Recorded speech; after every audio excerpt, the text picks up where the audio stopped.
Sir যেতে দিন আমায়, আর নিতে পারছি না আমি, প্লিজ। চিৎকার করে কান্না করতে থাক। নিজের উপর ঘৃণা হচ্ছে আমার। নিজের বলা মিথ্যা কথার জন্য আজ নিজের বিলিয়ে দিতে হলো স্যারের কাছে। প্রতিদিন ভালোবাসার নতুন নতুন গল্প পেতে চ্যানেলটি সাবস্ক্রাইব করে পাশে থাকা বেল বাটনে ক্লিক করুন। আর হ্যাঁ, ভিডিওটি সম্পূর্ণ শুনবেন। স্যার ছেড়ে দিন, কি করছেন? আমার এত বড় ক্ষতি করবেন না প্লিজ। আমার ভুল হয়ে গেছে, আমি ক্ষমা চাচ্ছি আপনার কাছে। আমার কোনো কথাই স্যার শুনলেন না। উনি আমায় এক ধাক্কায় বেডে ফেলে দেয়, ঝাঁপিয়ে পড়েন আমার উপর, বেডের সাথে শক্ত করে চেপে ধরে, আর আমার ঠোঁটে নিজের ঠোঁট চেপে ঘৃণার আগে এত শক্ত করে আমার ঠোঁট চেপে ধরেছেন যে ব্যথায় আমার চোখ দিয়ে গড় গড় করে পানি পড়ছে। আমার চিৎকার দিয়ে কান্না করতে ইচ্ছা করছে, কিন্তু পারছি না। আমি শুধু ছটফট করছি ছোটার জন্য, কিন্তু স্যার আমায় আরো শক্ত করে ধরে ঠোঁট ছেড়ে গলাতে মুখ ডুবায় আর এলোপাথারি কিস করে যাচ্ছেন। আমি আর নিতে পারছি না, চিল্লিয়ে কান্না করছি, কিন্তু কেউ নেই আমার চিৎকার শোনার মতো। একসময় আমি ক্লান্ত হয়ে পড়ি, ছোটাছুটি বন্ধ করে দিই। স্যার নিজের কাজে ব্যস্ত, আমাতে মগ্ন উনি। আমার কোনো আর্তদান স্যারের কানে যায়নি এমন নয়, আমি জানি স্যার জেনে বুঝে এমন করেছেন। নিজে যেটা পেয়েছে আমার থেকে সেটাই আমায় ফেরত দিচ্ছে। সেটা হলো কষ্ট। আমি স্নিগ্ধা ইসলাম, স্যার হচ্ছে আমার অফিসের বস রাহুল চৌধুরী, আমি হচ্ছে ওনার পিএ। বাকিটা পরে জানবেন। শেষ রাতে উনি আমায় ছেড়ে ঘুমিয়ে পড়ে, আর আমি কোনো রকম কাপড় পেঁচিয়ে ওয়াশরুমে চলে আসি। আয়নায় নিজেকে দেখি, সারা শরীরে দাগ, জায়গায় জায়গায় কেটে ছিলে গেছে। চিৎকার করে কান্না করতে থাকি এসব দেখে। নিজের উপর ঘৃণা হচ্ছে আমার। নিজের বলা মিথ্যা কথার জন্য আজ নিজের শরীর বিলিয়ে দিতে হলো স্যারের কাছে, ধর্ষণ হতে হলো। স্যার ভুল কিছু করেননি, আমার ভুলের শাস্তি দিয়েছেন শুধুমাত্র।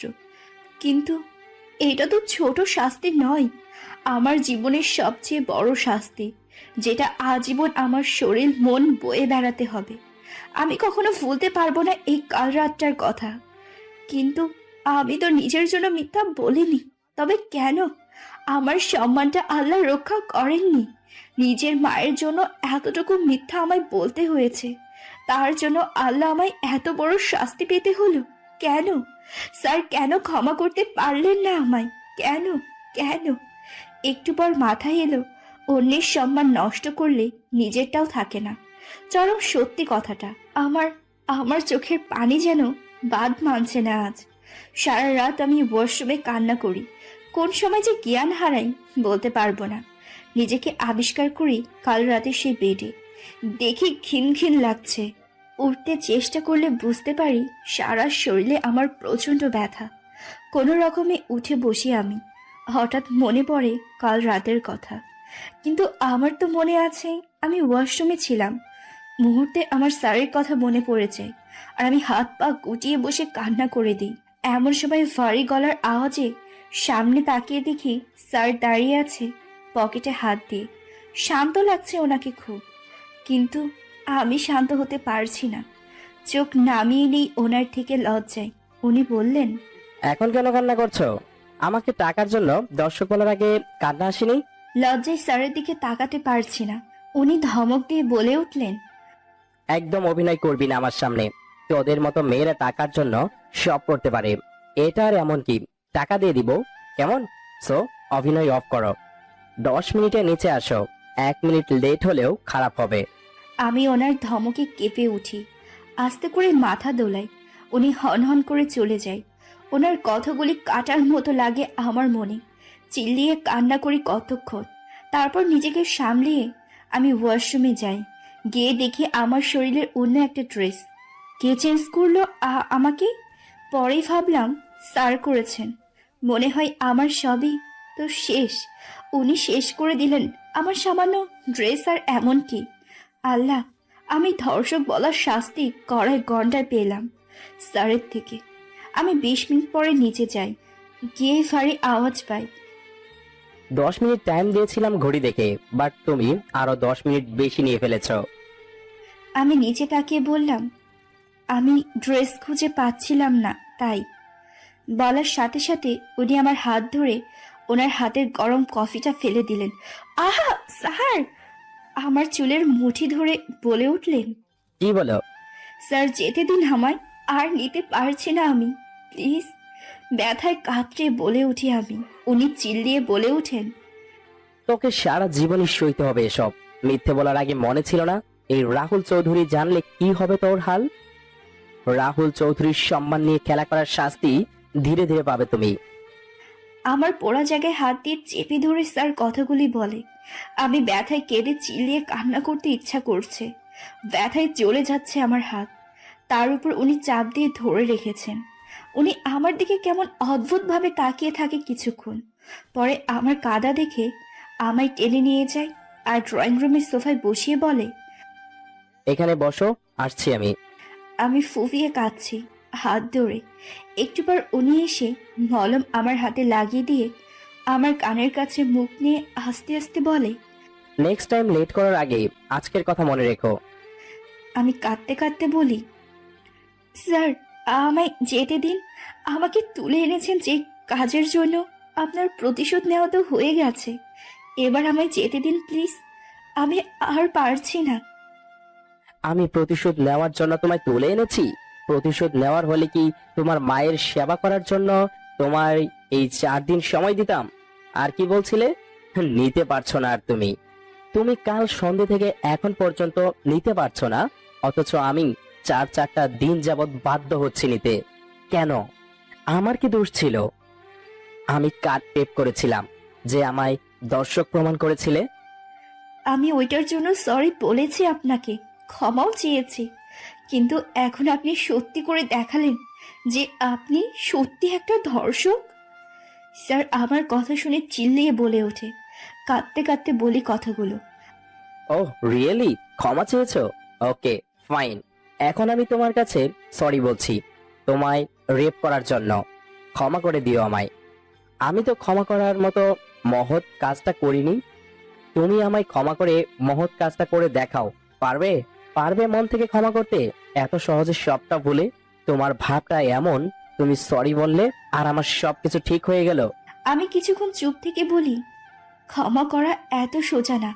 আমি জানি স্যার, কিন্তু জানিস, যখন তুই যা ভাবছিস তাই আমি প্রতিশোধ নেওয়ার জন্যই তুললে এনে রেপ করেছি, ব্যাস। আর এটাই তোকে মেনে নিতে হবে, যেমন আমি মেনে নিয়েছি। আমি দর্শক, ক্লিয়ার? এমন সময় পিছন থেকে ডাক আসে। স্নিগ্ধা, স্নিগ্ধা, কই তুই? আমি পিছনে তাকিয়ে দেখি আবিরদা। আমি একটা ভরসা পাই। আবিরদাকে দেখে আর দৌড়ে গিয়ে ওনাকে জড়িয়ে ধরে হাউমাউ করে কেঁদে দেই। আবির হতভম্ব হয়ে যায় স্নিগ্ধার কান্না দেখে। পরে শান্ত করার চেষ্টা করে, কিন্তু স্নিগ্ধা আবিরকে ধরে কেঁদেই যাচ্ছে শুধু। স্নিগ্ধার আবিরকে জড়িয়ে ধরাটা কেন যেন রাহুলের হজম হয় না। নিজের হাত নিজের মুঠি বদ্ধ করে শক্ত করে নিজের রাগ কন্ট্রোল করে আবিরকে জিজ্ঞেস করে, কে আপনি? স্নিগ্ধা এখনো কেঁদেই যাচ্ছে আবিরকে ধরে। আবির বলে, আমি স্নিগ্ধার ফিউসে। আপনি কে? স্নিগ্ধা কান্না কেন করছে? রাহুলের মাথায় বাজ পড়ল। স্নিগ্ধা এঙ্গেজ তা শুনে রাহুল নিজেকে ঠিক করে শান্ত সুরেই বলে, আমি স্নিগ্ধার হাজবেন্ড, আর ও কেন কান্না করছে ওটা আমাদের পার্সোনাল ব্যাপার। এক নিঃশ্বাসে বলে। রাহুল দম নিল। স্নিগ্ধা কান্না থামিয়ে থ মেরে তাকিয়ে আছে রাহুলের দিকে। কি বলছে এই লোক? হাজবেন্ড? আবির তো নিজের কানকে বিশ্বাস করতে পারছে না। কি শুনছে সে? স্নিগ্ধা শুধু আবিরের ফিয়ন্সে না, বোনও হয়। আবিরের আপন ছোট খালার মেয়ে স্নিগ্ধা। ছোটবেলা থেকে স্নিগ্ধাকে আবির ভালোবাসে, কিন্তু স্নিগ্ধা তেমন কোনো গুরুত্ব দেয় না আবিরকে। আবিরদা বলেই ডাকে সবসময়। কিন্তু কিছুদিন আগেই সবার মতামত জেনেই আবিরের ফ্যামিলি স্নিগ্ধাকে আংটি পরিয়ে রাখে। আর আবিরও স্বস্তি পায় আর ভাবে একদিন স্নিগ্ধা ঠিক আমায় ভালোবাসবে। কিন্তু এখন যেন সব অন্ধকার লাগছে আবিরের। পেটে বারবার মোচড় দিচ্ছে আবিরের, কিন্তু আবির ঠায় দাঁড়িয়ে আছে, অতিশোকে পাথর হয়ে গেছে যেমন। রাহুল কথাগুলো বলে শান্তভাবে তাকিয়ে আছে স্নিগ্ধার দিকে। স্নিগ্ধা আবিরের অবস্থা বুঝতে পেরে মুখ খুলল। চুপ করে থাকা যাবে না, এখন ভেবেই প্রশ্ন করে রাহুলকে, কি বলছেন স্যার আপনি এগুলো? বিয়ে কখন হলো আমাদের যে আপনি আমার হাজবেন্ড হয়ে গেলেন? সব তো শেষ করেই দিলেন আমার। এখন কি আমার আপন মানুষদের কাছেও খারাপ বানাবেন আপনি? ভালো থাকতে দিবেন না ওদের নিয়ে? বেশ রেগেই বলি কথাগুলো। নিজের বউকে অন্য কারোর সাথে ভালো থাকতে দেয় কোন হাজবেন্ড? শুনেছো কখনো তুমি? আমি স্তব্ধ হয়ে গেলাম রাহুল স্যারের এমন জবাবে। আর কিছু বলতে পারল না রাহুলকে। এই ভেবে না জানি আর কি বলে ফেলে। রাহুল আবিরকে কষ্ট দিতে চাচ্ছে না। স্নিগ্ধা আবার আবিরের দিকে তাকায়। আবির চোখ মুখ খিচে দাঁড়িয়ে আছে, কিন্তু এরূপ কথা শুনে আবির এবার চুপ থাকতে পারল না। কিছুক্ষণ ভেবে রাহুলের সামনে এসে বলল, আপনি আমার ফিয়ান্সেকে এসব যাতা বলতে পারেন না। কি আবিরকে আর বলতে না দিয়ে রাহুল বলে, আপনি শোনেননি? আমি বলেছি স্নিগ্ধার হাজবেন্ড আমি। সো এখন আর আপনার এঙ্গেজমেন্টের কোনো মূল্যই নেই। স্নিগ্ধা এখন আমার ওয়াইফ। অনেক শীতল স্নাহুনির সাথে শান্ত সুরেই রাহুল কথাগুলি বলছে। স্নিগ্ধা রাহুলের কথা শুনে অবাক হয়ে যায়। আবির রাহুলের এরূপ কথা শুনে রেগে গিয়ে বলে, কি প্রমাণ আছে স্নিগ্ধা আপনার ওয়াইফ? স্নিগ্ধা এবার রাহুলের এত শান্ত চেহারার কিছু লুকোনো দেখতে পায়। রাহুল শান্তভাবেই বলে, কেন থাকবে না? অফকোর্স আছে, কিন্তু আপনাকে আগে দেখাতে পারবো না। আগে স্নিগ্ধার মাকে দেখাবো, ওই সময় আপনিও দেখে নেবেন। ওকে? আবির রাহুলকে আর কিছু না বলে স্নিগ্ধাকে বলে, তুই যাবি আমার সাথে? ছোট মা তোকে দেখতে চাইছে। আবির ব্যাপারটা এড়াতেই চাইছে। সে চাইছে না বিয়ের ব্যাপারটা সত্যি হোক, জানতে চায় না সে এমন কিছু নিতে পারবে না তাহলে। তাই মনে মনে আবির স্নিগ্ধার উপরেই ছেড়ে দেয় ব্যাপারটা, যেন এই লোকের সাথে স্নিগ্ধার কোনো প্রবলেম থাকলে মিটিয়ে নেয়। তাই আবির ঠান্ডা মাথায় কথা পাল্টায়। রাহুল শান্ত দৃষ্টিতে তাকিয়ে আছে আবিরের দিকে। এত তাড়াতাড়ি কথা পাল্টানোটা মোটেও ভালো লাগেনি তার। তাই রাহুল আবিরকে বোঝার চেষ্টা করছে, কিন্তু বুঝতে পারছে না বেশি কিছু। রাহুল কি ভেবেই জানো স্নিগ্ধা আবিরকে কিছু বলতে যাবে, তখনই রাহুল বলে ওঠে, ওয়েট, আবির, তুমি প্রমাণ চাইছিলে না? দেখে নাও। রাহুল সামনেরই একটা টেবিলের উপর থেকে ফাইল আবিরের হাতে দেয়। আবির স্নিগ্ধা আর রাহুলের দিকে একবার তাকিয়ে কি যেন ভেবে ফাইলটা ওপেন করে। স্নিগ্ধা একটু চিন্তায় পড়ে যায়। ফাইলটা তো চেনা চেনা লাগছে। স্যার যদি সত্যি কথা বলে বিয়ের ব্যাপারটা নিয়ে, তবে কি হবে আমার? মনে মনে ভাবে স্নিগ্ধা। রাহুল সত্যি বলছে, এটা কাবিননামা, আর রাহুল স্নিগ্ধা দুজনেরই স্বাক্ষর আছে, স্পষ্ট দেখতে পাচ্ছে আবির। এটা দেখে আবিরের মন চূর্ণ বিচূর্ণ হয়ে গেল। এটাই তো চায়নি সে। মাঝে মাঝে না চাওয়া জিনিসগুলি আমাদের সাথে হয়। আবিরের সাথে তাই হলো। স্নিগ্ধা জিজ্ঞেস করে, কি আছে তে? আবির কিছু বলছে না, এখনো ফাইলটার দিকে তাকিয়ে আছে। রাহুল শান্ত চোখে আবিরকে পর্যবেক্ষণ করছে। রাহুল বেশ বুঝতে পারছে আবির খুব কষ্ট পাচ্ছে। এটাই চেয়েছিল রাহুল। তাই রাহুল আবিরকে উদ্দেশ্য করে বলে, কি হয়েছে আবির, প্রমাণ দিতে পেরেছি? রাহুলের কথা শুনে স্নিগ্ধার পেটে মোচড় দিয়ে ওঠে। সত্যি তাহলে স্যার আমায় বিয়ে করেছে, মনে মনে বলে স্নিগ্ধা। তারপর আবার আবিরকে জিজ্ঞেস করে, আবিরটা কিছু বলছো না কেন? কি বলবো, নিজে বিয়ে করেছিস নিজেই জানিস না? এমনটা করতে পারলি? স্নিগ্ধা কি না করেছি তোর জন্য, কিন্তু তুই আমার কথা নাই চিন্তা করলি। নিজের যে দুইটা মা আছে তাদের কথাই ভাবতিস। তুই কি করলি এটা? ফাইলটা স্নিগ্ধার হাতে দিয়ে দেয় আবির। স্নিগ্ধা আবিরের কথা শুনে অঝোর ধারায় কান্না করতে থাকে।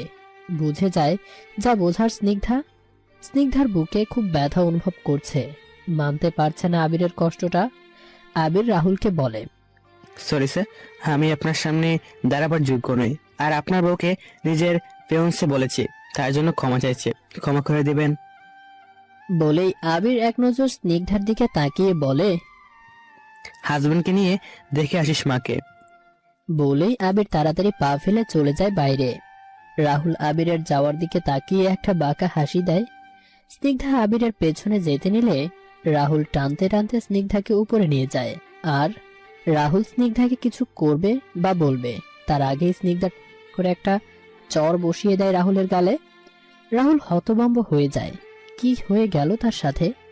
বুঝতে পেরে এই প্রথম তার শরীরে কেউ হাত উঠালো, তাও স্নিগ্ধা। কিন্তু রাহুল কিছু বলছে না স্নিগ্ধাকে, চুপ করে দাঁড়িয়ে আছে। রাহুল ভাবতেই পারেনি স্নিগ্ধা এমন কিছু করবে। স্নিগ্ধা চর মেরে বলতে থাকে, সাহস কি করে হলো আপনার আবিরদাকে এসব বলে অপমান করার? আমার সাথে যা করার করেছেন ঠিক আছে, মিথ্যা বলেছি, শাস্তি পেয়েছি, কিন্তু আপনি সাহস পেলেন কই থেকে আবিরদাকে মিথ্যা বলার? হ্যাঁ, আমি তো খারাপ মানুষ, তাই মিথ্যা বলেছি, কিন্তু আপনি কেন বললেন? স্নিগ্ধার কথা শুনে চোখ মুখ খিচে বন্ধ করে রাখে আর রাহুল আর চুপ থাকতে পারল না। স্নিগ্ধার কথা শেষ হওয়ার সাথে সাথে খপ করে স্নিগ্ধার হাতের কবজি দুটি খুব শক্ত করে ধরল রাহুল। স্নিগ্ধা একটু ভয় পেয়ে গেল। রাহুলের এমন করায় যতটাই হোক ছেলে মানুষ তো, তাই স্নিগ্ধা চুপ হয়ে গেল। রাহুল কিছুক্ষণ তাকিয়ে থেকে স্নিগ্ধার দিকে বলতে শুরু করলো, তুমি আজ এখন যেটা করেছো সেটা হয়তোবা ঠিকই করেছো, কিন্তু ভুলটা তোমার ছিল। তোমার কারণে আমি তোমার সাথে এমন করেছি, তাই তুমি আমার উপর হাত উঠিয়ে ঠিক করনি স্নিগ্ধা। স্নিগ্ধা রাহুলকে চর মারার পরও এমন শান্ত গলায় কথাগুলো হজম হচ্ছে না। নিচে এভাবে কথা বলেই এই লোক আবিরদাকে কষ্ট দিয়েছে, এখন আমাকেও নিশ্চয়ই কিছু করবে। আমার এই লোককে চর মারা ঠিক হয়নি, আবার হয়তো নিজের পায়ে নিজে কুড়োল মারলাম, কে জানে। মনে মনে বলছে স্নিগ্ধা। রাহুল স্নিগ্ধার হাত ছেড়ে দিয়ে বলল, লিসেন টু মি স্নিগ্ধা, আমি বিয়ে করেছি তোমাকে, তাই আমি চাই তুমিও এটা মেনে নাও, তোমারই ভালো হবে এতে। স্নিগ্ধা এবার রেগে গেল। আপনি আমার এত বড় ক্ষতি করে এখন আমার ভালো করতে আসছেন আর আমায় বিয়ে মেনে নেওয়ার কথা বলছেন? আপনি ভাবলেন কি করে আমি মেনে নিব আপনার কথা? আপনি একটা ধর্ষক, আর একটা এমন মানুষের সাথে আর যাই হোক জীবন কাটানো যায় না, বুঝেছেন আপনি? রাহুল রেগে গেল স্নিগ্ধার কথায়। রাহুল স্নিগ্ধাকে পেছনে নিয়ে গিয়ে দেয়ালে চেপে ধরল। হঠাৎ এমন করায় ভয় পেয়ে গেল স্নিগ্ধা। রাহুল চেঁচিয়ে বলতে শুরু করলো, তা দর্শকের সাথে জীবন কাটানো যায় না, কিন্তু আমাকে দর্শক বানালো কে? কে বল? তোর মিথ্যে কথা বলার জন্যই তো হয়েছি দর্শক। এখন খুব খারাপ আমি, বলার সময় আটকাইনি মুখে আমি দর্শক। রাহুলের চিল্লানিতে চোখ বন্ধ করে আছে স্নিগ্ধা। কি বলবে, কি বলা উচিত বুঝতে পারছে না স্নিগ্ধা। কারণ যাই বলছে দোষটা তারই বেশি, তাই কাজ হচ্ছে না। কিন্তু সে এতটুকু জানে এই লোকের সাথে সে থাকবে না। চুপ করে আছিস কেন? নেই কোনো জবাব? স্নিগ্ধাকে ছেড়ে দিয়ে একটু দূরে দাঁড়িয়ে শান্ত গলায় রাহুল বলল, স্নিগ্ধা, তোমার লাভটা খুব ভালো যে আমি তোমার সাথে কিছুই করিনি। আমি যদি খারাপ হতাম না, জানো কি হতো? মুখ দেখাতে পারতে না বাইরে, বের হতে গা কাঁপতো। তোমার আর এসব দেখে যেই মার জন্য মিথ্যা বলেছ তিনি এভাবেই মারা যেত। কাল রাতে আমি যা করেছি রাইট ছিল, তাই করেছি। আর যাই করেছি তোমাকে বোঝানোর জন্য করেছি যে সরি বললেই সবকিছু ঠিক হয়ে যায় না, তোমাকে ভুলের শাস্তি পেতেই হবে। স্নিগ্ধা রাহুলের বলা কথাগুলি কলিজায় লাগে, কিন্তু কাল রাতে যা রাহুল করেছে তার রাইট ছিল শুনে স্নিগ্ধা বলতে থাকে, রাইট ছিল তাই করেছেন? কিসের রাইট ছিল আপনার? বিয়ে করেছেন আমায়, তাই রাইট ছিল বিয়ে করেছেন? আমাকে জানিয়েছেন একবারও? আমার অনুমতি নিয়েছেন একবারও?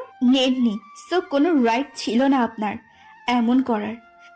বিয়ে কিভাবে করেছেন তাও আমি বুঝেছি। রাহুল চৌধুরী, আপনি মিথ্যা বলে সই করিয়ে কাল রাতে নিয়েছেন। ঠিক আছে, বিয়ে যখন হয়ে গেছে তো আমি ডিভোর্স চাই। আমি আপনার সাথে থাকতে পারবো না আবিরটাকে কষ্ট দিয়ে। আবিরের কথা শুনে কেন জানি রাগ উঠে গেল রাহুলের, তাই রেগে বলল, খুব কষ্ট হয় আবিরের জন্য তোমার, কিন্তু আবিরই যদি না থাকে? স্নিগ্ধা এই কথা শুনে রাহুলের গালে চড় দিতে যায়, কিন্তু রাহুল স্নিগ্ধার হাত ধরে ফেলে আর পেছনে মুচড়ে ধরে বলে, একবার ক্ষমা করেছি হাত তোলার জন্য, আর করবো না, তাই ভুলেও এই কাজটা করতে যেও না।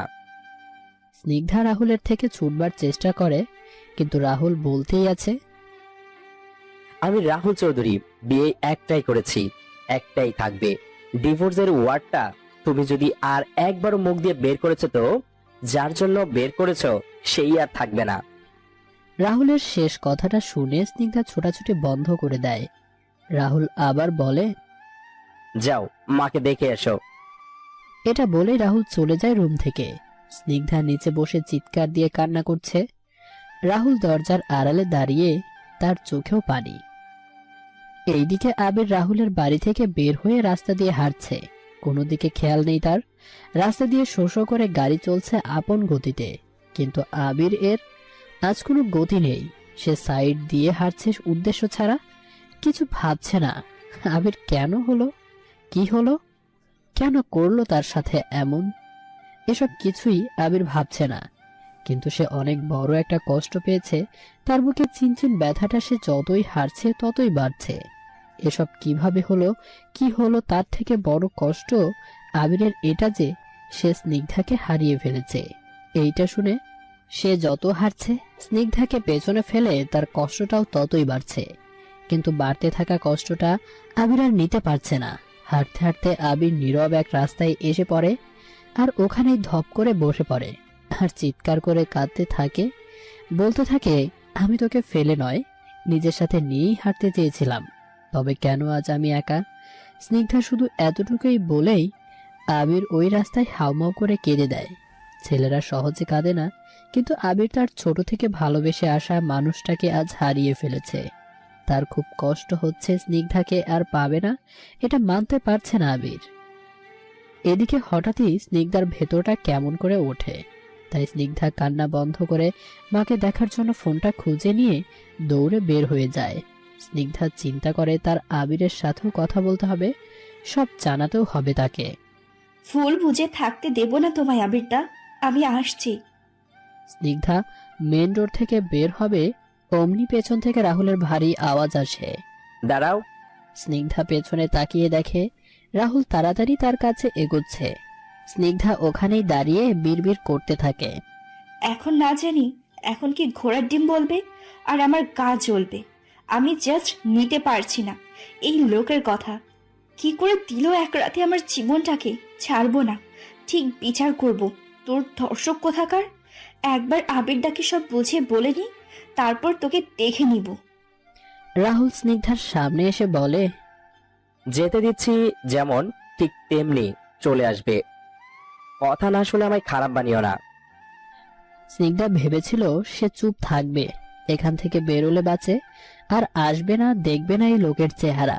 কিন্তু রাহুলের লাস্ট কথাটা হজম করতে পারেনি। একে তার সাথে এত বাজে কাজ করলো, এখন আবার অর্ডার দিচ্ছে কথা শোনার। তাই স্নিগ্ধা রাহুলকে বলে, কি চাচ্ছেন আপনি?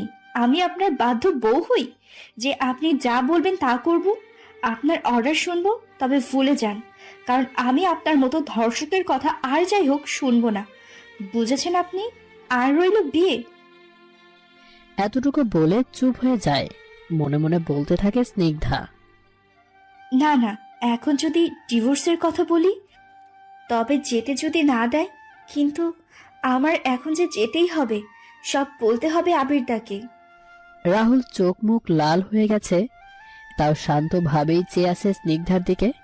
স্নিগ্ধা এক নজর রাহুলের দিকে তাকিয়ে বেরিয়ে যায় বাড়ি থেকে।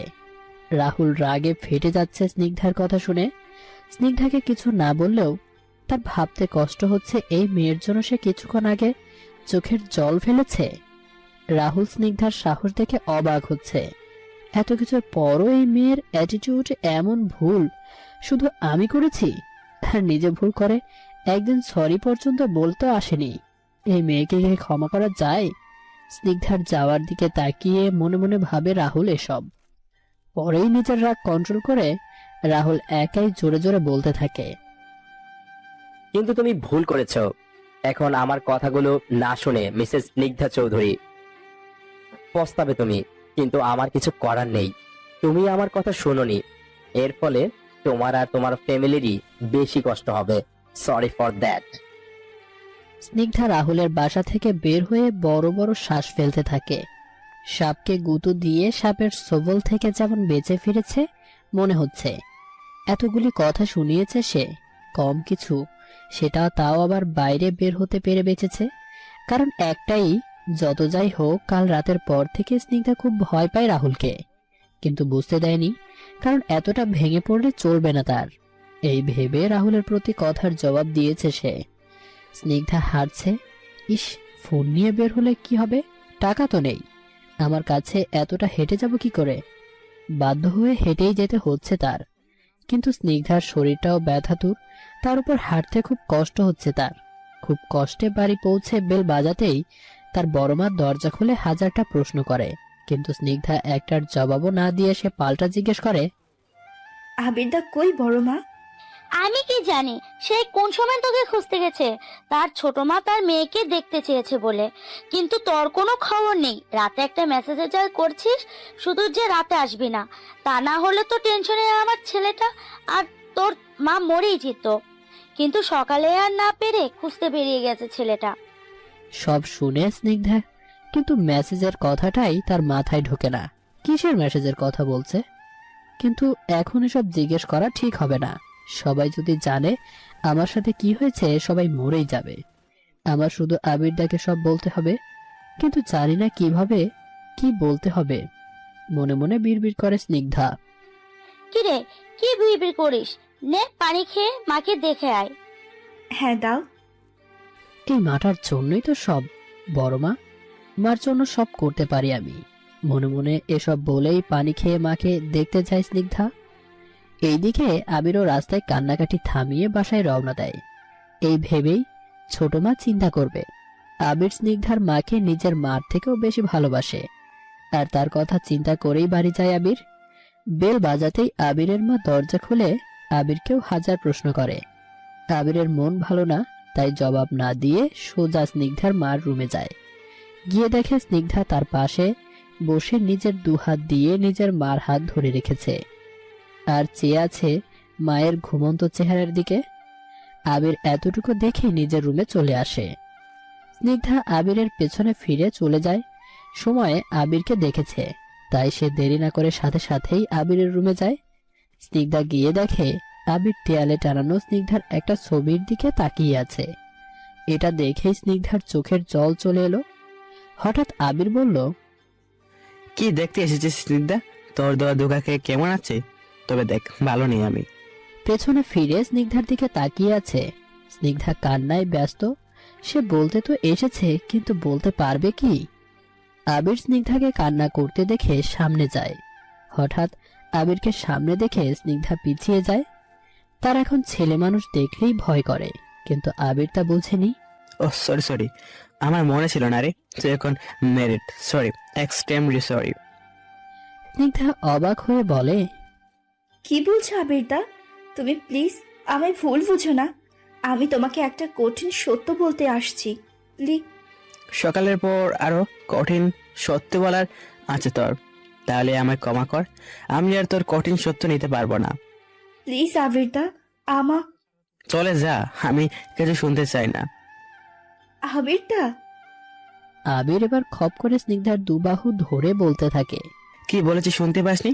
কিভাবে প্রেমে জড়িয়েছিস, কিভাবে বিয়ে করেছিস, এসবই তো বলবি আমাকে। কিন্তু কি জানিস, আমি তোর এসব কঠিন সত্য শুনতে পারবো না। স্নিগ্ধা ভয় পেয়ে যায় আবিরের এভাবে ধরায়। কিন্তু আবিরের কথা শুনে বুঝতে পারে অনেক কষ্ট পেয়েছে আবির। আবির কিছুক্ষণ চুপ থেকে স্নিগ্ধাকে ছেড়ে দিয়ে বলে, কেন এমনটা করলি স্নিগ্ধা, কেন? এসব বলতে বলতে আবির নিচে বসে যায়। স্নিগ্ধা আর দেখতে না পেরে দৌড়ে চলে যায় নিজের রুমে। গিয়ে ওড়না দিয়ে মুখে ধরে ইচ্ছে মতো কাঁদে। আজ স্নিগ্ধা বুঝতে পারছে মিথ্যা কোনোদিন সুখ আনে না। তুমি আপন একজনের জন্য মিথ্যা বলে সুখ আনবা, কিন্তু পরে দেখা যাবে তোমার কোনো আপন মানুষই রইল না। আজ স্নিগ্ধা হারে হারে টের পাচ্ছে সে রাহুলের সাথে কত বড় ভুল করেছে। রাহুল স্টাডি রুমে বসে আছে। রাহুলের খুব টেনশন হচ্ছে, যদি আবিরকে স্নিগ্ধা বুঝিয়ে বলে আবির যদি মাফ করে দেয় স্নিগ্ধাকে, তাহলে নিশ্চিত স্নিগ্ধা ডিভোর্স চাইবে। তখন কি করে আটকাবো আমি? এত সব কিছু যে স্নিগ্ধা তোমার জন্যই করেছি আমি। কিন্তু আবিরের ব্যাপারটা আমার অজানা ছিল, থাকলেও মনে হয় না আমি ছেড়ে দিতাম স্নিগ্ধা তোমাকে। আমি রাখবো না কাউকে, আমাদের মাঝে শুধু তুমি আমি থাকবো, আর কেউ না, কেউ না। আমি তোমার চোখে আবিরের জন্য ভালোবাসা দেখিনি, সম্মান দেখেছি, আর এটাই যেন সত্যি হয়। অন্য কিছু হলে সেটা ভালো হবে না তোমার জন্য। কিন্তু আবিরের চোখে তোমার জন্য ভালোবাসা দেখেছি খুব বেশি। ভালোবাসা দেখেছি, তা ভয়টা বেশি করেছে আবির যদি তোমায় ক্ষমা করে দেয় তো। আমিও তো। রাহুলের ভাবনার মাঝেই তার ফোন বেজে ওঠে। রাহুল এক নজর দেখেই ফোনটা তাড়াতাড়ি রিসিভ করে। স্যার। হোয়াট? তুই যেভাবেই হোক ওই বেইমানটাকে আটকা। স্নিগ্ধাকে কিছু বলার আগে আমি আসছি এক্ষুনি। বলেই ফোন কেটে তাড়াতাড়ি বাড়ি থেকে কার নিয়ে বেরিয়ে পড়ে। এদিকে রাত 10টা বাজে। আবির সুইসাইড করার চেষ্টা করছে। আবিরের কোনো সেন্স নেই সে কি করছে। কষ্ট নিতে পারছে না আবির। হঠাৎই এই কাজ তার মাথায় আসে আর সে লেগেও পড়ে বোকামিতে। স্নিগ্ধা কান্নাকাটি করে নিজের ঘরে বসে, কিন্তু কি যেন ভেবে হাল না ছেড়ে আবার চায় আবিরের কাছে সব বলতে। কিন্তু গিয়ে যা দেখে তা দেখার জন্য মোটেও প্রস্তুত ছিল না স্নিগ্ধা। আবির নিজের গলায় দড়ি দিয়ে বাঁধার চেষ্টা করছে। আবির এতটা সেন্সহীন আর ডিস্টার্ব ছিল যে রুম লক করার খেয়ালও নেই তার। সে দরজা খুলেই এসব করতে থাকে। আর তখনই স্নিগ্ধা দেখে ফেলে। আর স্নিগ্ধা এটা দেখতেই দৌড়ে আবিরের হাত ধরে ফেলে আর আবিরের হাত থেকে দড়িটা ফেলে দেয়। আবির স্নিগ্ধাকে দেখে বুঝতে পারে সে কি করতে যাচ্ছিল। ভালোবাসা হারানোর যন্ত্রণা থেকে বাঁচতে সে কোন পথ বেছে নিচ্ছিল আবির নিজেই বুঝতে পারেনি। স্নিগ্ধা চিল্লানি দিয়ে বলল, কি করতে যাচ্ছিলেন আপনি? এই কঠিন গুনাহ করার চিন্তা আপনার মাথায় এলো কেন? আবির স্তব্ধ হয়ে গেল। নিজের কাজেই সে চুপ করে আছে। স্নিগ্ধার চিল্লানিতে আবিরের মা এসে পড়ে। স্নিগ্ধার মা আসতে পারেনি, তিনি বিছানা থেকে উঠতে পারে না। 5 দিন আগে অপারেশন হয়েছে তাই, কিন্তু তিনি পাঠিয়েছেন বোনকে দেখার জন্য বাইরে। স্নিগ্ধা চিল্লাচ্ছে কেন? আবিরের মা কিছু বলবে, কিন্তু তার আগেই আবির তার মার হাত ধরে বলে, মা, আমি তোমার কাছে কিছু চাইবো, দিবে প্লিজ? স্নিগ্ধা স্তব্ধ, ওর সাথে অবাক হয়ে তাকিয়ে আছে আবিরের চোখে। স্নিগ্ধা বোঝার চেষ্টা করছে আবিরকে কি করতে চাইছে আবির, কিন্তু কিছু বুঝতে না পারলেও স্নিগ্ধা এতটুকু বুঝেছে আবির অনেক কষ্ট পাচ্ছে স্নিগ্ধার জন্য। আবিরের মা এত রাতে ছেলের এরূপ মিনতির কথা শুনে অবাক হয়ে একবার স্নিগ্ধার দিকে একবার আবিরের দিকে তাকায়। দুজনকেই আজ আবিরের মা খুব অচেনা লাগছে, কারণ স্নিগ্ধা আবিরের ভালোবাসার কথা একরকম এড়িয়ে চললেও আবিরকে সবসময় হাসি খুশি রাখার দায়িত্ব স্নিগ্ধার থাকতো। আর যত কষ্টই থাকুক আবির আর স্নিগ্ধার সামনে থাকলে তার মুখে হাসি লেগে থাকতো। কিন্তু আজ আবিরের মা দুজনের মুখেই অন্ধকার ছায়া দেখতে পাচ্ছে, যেখানে অন্ধকারে হাসি নামক জিনিসটা লুকিয়ে গেছে। আবির তার মাকে চুপ থাকতে দেখে বলল, মা, চুপ করে আছো কেন? বলো, দিবে? এই প্রথম চাইছি তোমার কাছে, কিছু দিবে না ছেলেকে? বলো। বলতে বলতেই আবিরের চোখে পানি এসে পড়ে। হ্যাঁ, আবির কাঁদছে। একমাত্র সেই জানে আজ সে কি চাইবে, আর সেটা তার মা দিতেও যে কষ্ট হবে তাও জানে, কিন্তু তাও সে চাইবে। কাঁদতে কাঁদতে মনে মনে বলে আবির। আবিরের মা ছেলের চোখে পানি দেখে বুকে ধক করে ওঠে, সাথে সাথেই ছেলেকে জড়িয়ে ধরে বলে, বাবা তুই যা চাইবি তাই দেব। কি চাই তোর, বল আমায়। কি হয়েছে তোর বল? স্নিগ্ধার অবাকের শীর্ষে ফ্যাল ফ্যাল করে তাকিয়ে ছিল এতক্ষণ আবিরের মুখের দিকে, কিন্তু এখন আবিরের চোখের পানি দেখে স্নিগ্ধার মরে যেতে ইচ্ছে করছে সেই পানিতে, কারণ ওই চোখের পানির কারণ যে স্নিগ্ধা নিজেই। কিন্তু স্নিগ্ধার ঠায় দাঁড়িয়ে আছে দেখার জন্য কি চাইবে আবির? তার মায়ের কাছে।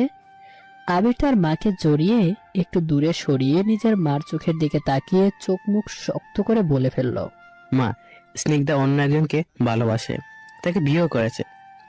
তাই আমি চাই তুমি এক্ষুনি স্নিগ্ধাকে এ বাড়ি থেকে বের করে দাও। এক্ষুনি মানে এক্ষুনি। আর যদি তা না হয় তো? নিচ থেকে স্নিগ্ধার ফেলে দেওয়া দড়িটা হাতে নিয়ে নিল। যদি তা না হয় আমি সুইসাইড করব এক্ষুনি। আবিরের মা ধপ করে নিচে বসে যায়। ছেলের মরার কথা শুনে তিনি বুঝেছিলেন কিছু হবে, কিন্তু এমন কিছু হবে কল্পনাও তিনি করেননি। স্নিগ্ধা স্তব্ধ এর শেষ সীমানায় তাকিয়ে আছে আবিরের দিকে। কি বলল আবির সে বিশ্বাস করতে পারছে না। একবার আমার কথা শুনেই দেখতেন আবিরদা। আবির তার মাকে বলল, কি হলো মা, কিছু বলছো না কেন? তিনি এবার ছেলের কষ্ট বুঝতে পারলেন। কি জন্য ছেলের মুখটা অন্ধকার দেখেছেন তিনি। সবার আগে আবিরের মা জানে যে আবির স্নিগ্ধাকে ঠিক কতটা ভালোবাসে, আর আবির স্নিগ্ধার খারাপ চাইবে না তাও জানে। তাই তিনি ভেবে চিন্তে স্নিগ্ধাকে বললেন। স্নিগ্ধা চিৎকার দিয়ে কান্না করে দেয়, আর আবিরের মায়ের পায়ে ধরে বলে, কি বলছো বড় মা তুমি? এসব আমি কোথাও যাব না। তোমরা আমার কথাটা শোনো প্লিজ। আবির স্নিগ্ধার দুবাহু শক্ত করে ধরে উঠিয়ে বলে, আমায় ভালোবাসিস না? মানুষ তো ভাবিস, যদি একটা মানুষের মরণের কারণ না হতে চাস, আমার জীবিত দেখতে চাস, যা এক্ষুনি এক্ষুনি। স্নিগ্ধা ভাবতে পারেনি আবির তাকে এভাবে বলবে। আবির স্নিগ্ধার শেষ ভরসা ছিল, কিন্তু সেই আবির তার কথাটাও শুনতে চাইছে না। স্নিগ্ধা বুঝতে পেরেছে ঠিক কতটা কষ্ট পেয়েছে আবির। আবির স্নিগ্ধাকে আবার বলে, তুই যাবি নাকি আমি আমার ব্যবস্থা করব? চিল্লিয়ে বলে আবির। স্নিগ্ধা একবার তার বড় মার দিকে তাকিয়ে তারপর আবিরের দিকে তাকিয়ে বলে, জীবনে একটা ফুলের শোধ তোমাদের হারিয়ে দিতে হবে জানলে কোনো দিনও এমন ভুল করতাম না। কিন্তু কি জানো, নিজের মাকে বাঁচানোর লোভ সামলাতে পারিনি। তোমাদের কাছে একটা রিকোয়েস্ট, মাকে এসবের কিছুই বলো না, মা কষ্ট পাবে। আসি। আবির স্নিগ্ধার শেষ কথাগুলি বুঝতে পারে না, কিন্তু কষ্টে তার বুক ফেটে যাচ্ছে। এটাই যে চায় স্নিগ্ধা। আবিরের মা আর নড়াচড়া না করে একইভাবে বসে আছে। তিনি বিশ্বাস করতে পারছেন না স্নিগ্ধা তার ছেলের সাথে এমনটা করেছে। ভালো তো কম বাসেনি, আর স্নিগ্ধাকে তাও কোথাও একটা কিন্তু থেকেই যায়। আবিরের মার মনে স্নিগ্ধা পাহাড় সমান অভিমান নিয়ে বাড়ি থেকে বেরিয়ে যায়, শুধু মাকে এক নজর দূর থেকে দেখে। এই মার জন্যই তো আর এসব ভাবছে আর হাঁটছে, আর অঝোর ধারায় চোখের পানি পড়ছে, কিন্তু এ কান্নার কোনো শব্দ হচ্ছে না। কোথায় যাবে, কি করবে, এসব ভাবছে না স্নিগ্ধা, ভাবছে তাকে বড় না। আর আবির ভুল বুঝলো, এসব ভাবছে আর অজানা গন্তব্যে হাঁটছে। এমন সময় স্নিগ্ধার হাঁটার মাঝেই হুড়মুড়িয়ে এক লোক দৌড়ে এসে স্নিগ্ধার সামনে দাঁড়ায় আর বলতে থাকে, আপনাকে কিছু বলার আছে আমার, প্লিজ শুনুন। স্নিগ্ধা হঠাৎ করে কেউ সামনে আসায় ভয় পেয়ে যায়, অনেকটুকু পিছিয়ে যায়। লোকটা আর কিছু বলার আগেই কিছু গার্ড টাইপ লোক এসে বলে, ভয় পাবেন না ম্যাম। এটুকু বলেই লোকটার মুখ চেপে ধরে নিয়ে যেতে থাকে গার্ড টাইপ লোকগুলো। স্নিগ্ধার শরীর ভয়ে থরথর করে কাঁপতে থাকে, নড়াচড়া করতে ভুলে গেছে, কি হয়ে গেল বুঝতে পারছে না। যাই হোক, স্নিগ্ধা খুব ভয় পেয়েছে। এভাবে এত রাতে একা একটা মেয়ে, তারপর আবার এসব। হঠাৎ স্নিগ্ধার কাঁপাকাঁপির মধ্যেই কেউ তার হাত ধরে টেনে নিয়ে যেতে থাকে। স্নিগ্ধা এবার ভয়ে সেন্সলেস হয়ে যায়। সকালে ঘুম থেকে উঠেই স্নিগ্ধা মাথা ধরে নিচু হয়ে বসে আছে। আশেপাশে দেখেই বুঝে যায় সে কই আছে, তাই চুপচাপই বসে আছে স্নিগ্ধা। ঘুম হয়েছে? মাথা তুলে তাকিয়ে একটু অবাক হয়ে যায়। ও, তো আপনি আমার হাত ধরেছিলেন আমায় অজ্ঞান করার জন্য? দেখো, কে অজ্ঞান করার জন্য হাত ধরে? আমি তো আমার বউ বিপদে ছিল, তাকে বাঁচাতে হাত ধরেছি। হ্যাঁ, রাহুল স্নিগ্ধাকে নিয়ে এসেছে রাতে, আর স্নিগ্ধা ওই রুমটাই দেখেই বুঝে যায় রাহুলের বাড়িতে আছে, তাই চুপচাপ বসেছিল। ফালতু কথা একদম বলবেন না। কে আপনার বউ? হ্যাঁ, আপনার জন্য, আপনার মতো বজ্জাত ছেলের জন্য আমাকে আবির বাসা থেকে তাড়াই দিচ্ছে। কেন আনছেন আমায় এখানে? আর বিপদের কথা বলছেন, সেটার জন্য আপনি দায়ী। হ্যাঁ, আমার জন্য এমন হয়েছে, তাই আমি আমার বউকে নিয়ে এসেছি, ব্যাস, শেষ প্রবলেম। খুব শখ না আমায় বউ বলার? আজ থেকে তোর জীবন আমি তেজপাতা বানাই না সারছি, তো আমার নাম স্নিগ্ধা না, দেখে নিস। রাহুল তো তুই তুকারি শুনে আর স্নিগ্ধার চিল্লানি শুনে রেগে ফায়ার। স্নিগ্ধা এক টানের দেয়ালে মিশিয়ে নিয়ে স্নিগ্ধার দিকে এক দৃষ্টিতে তাকিয়ে আছে। স্নিগ্ধা ভয়ে চোখ খিচে বন্ধ করে বিড়বিড় করতে থাকে, আল্লাহ, এই হারামি না জানি কি করে এখন, কিন্তু একবার বাঁচাই দাও, এর শিক্ষা দিয়েই ছাড়বো আমি। যা শিক্ষা পারো দাও, দেখি তুমি কি করতে পারো। এখন নিচে আসো, 1 মিনিট লেট হলেও ওই দিনের কথা মনে আছে না? হ্যাঁ হ্যাঁ, লেট করব না। গুড গার্ল, কিন্তু এখন না বললে আমার জীবন তেজপাতা করবে। তা আমায় ভয় পাচ্ছ কেন? হুম। গা জ্বলে যাচ্ছে এই লোকের ছোঁয়াতে, শয়তানি হাসিতে আমার। দেখিস কি করি তোকে, কিন্তু এখন লেট করা যাবে না। কে জানে পরে আমার সারা শরীর পুড়িয়ে দিবে। রাহুল ডাইনিং এ বসে অপেক্ষা করছে স্নিগ্ধার। কিছুক্ষণ পর উপরে তাকাতেই দেখে স্নিগ্ধা আসছে। স্নিগ্ধা একটা কালো রঙের শাড়ি পরেছে, দুধে হালতা গায়ে কালো রংটা ফুটে উঠেছে। রাহুল তাকিয়ে আছে হাঁ করে, কিন্তু স্নিগ্ধার রাগে ফেটে যাচ্ছে। ডাইনিং এর সামনে এসেই রাহুলকে জিজ্ঞেস করে, আপনার চেঞ্জিং রুমে শাড়ি ছাড়া কিছুই নেই কেন? স্নিগ্ধার কথায় রাহুলের ধ্যান ভাঙে আর বলে, কেন, কোনো প্রবলেম? আর শাওয়ার নিয়েছো কেন তুমি? তুই যে টাচ করেছিস আমার শরীরে, তাই শাওয়ার নিতে বাধ্য হয়েছি। হ্যাঁ প্রবলেম, আমি শাড়ি পরতে পারি না, আর চেঞ্জিং রুমে শাড়ি ছাড়া আর কিছুই নেই। ওই দিন তো ড্রেস ছিল, আমি দেখেছিলাম, ওইগুলো কই? ও, ওইগুলো ফেলে দিয়েছি। আর প্রবলেম থাকলেও শাড়ি পরতে হবে তোমায়, তাই শিখে নাও। তোর মতো ছেলের সাথে কথা বলে জাস্ট পাপ করা। উফ, একবার তোর খাঁচা থেকে বের হতে দে, তারপর আর জীবনেও পাবি না আমাকে। তারপর দুজনে ব্রেকফাস্ট করে নেয়। স্নিগ্ধা উপরে চলে যায় ব্রেকফাস্ট করে, রাহুলও ছাদে চলে যায়। অনেকক্ষণ ছাদে দাঁড়িয়ে থেকে নিচে যায়। রুমে গিয়ে দেখে স্নিগ্ধা ফ্লোরে বসে আছে, হাঁটুতে মুখ গুজে শব্দ করেই কান্না করছে। দেখেই রাহুল দৌড়ে যায় স্নিগ্ধার কাছে। যদিও রাহুল স্নিগ্ধার কান্নার কারণ জানে, তাও জিজ্ঞেস করে, কি হয়েছে স্নিগ্ধা, কাঁদছো কেন? কেন রাহুল চৌধুরী, আপনি জানেন না কেন কান্না করি আমি? জানি তো, কিন্তু কিন্তু কি? কেন এমন করলেন আমার সাথে? কেন একটু ক্ষমা করে দিলে কি হতো বলতে পারেন? রাহুল স্নিগ্ধার এরূপ কথা শুনে স্নিগ্ধাকে আষ্টে পৃষ্ঠে জড়িয়ে ধরল।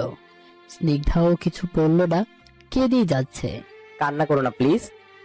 তুমি ভুলই করনি, সব ভুল আমি করেছি। হ্যাঁ, আপনি করেছেন, সব আপনি করেছেন।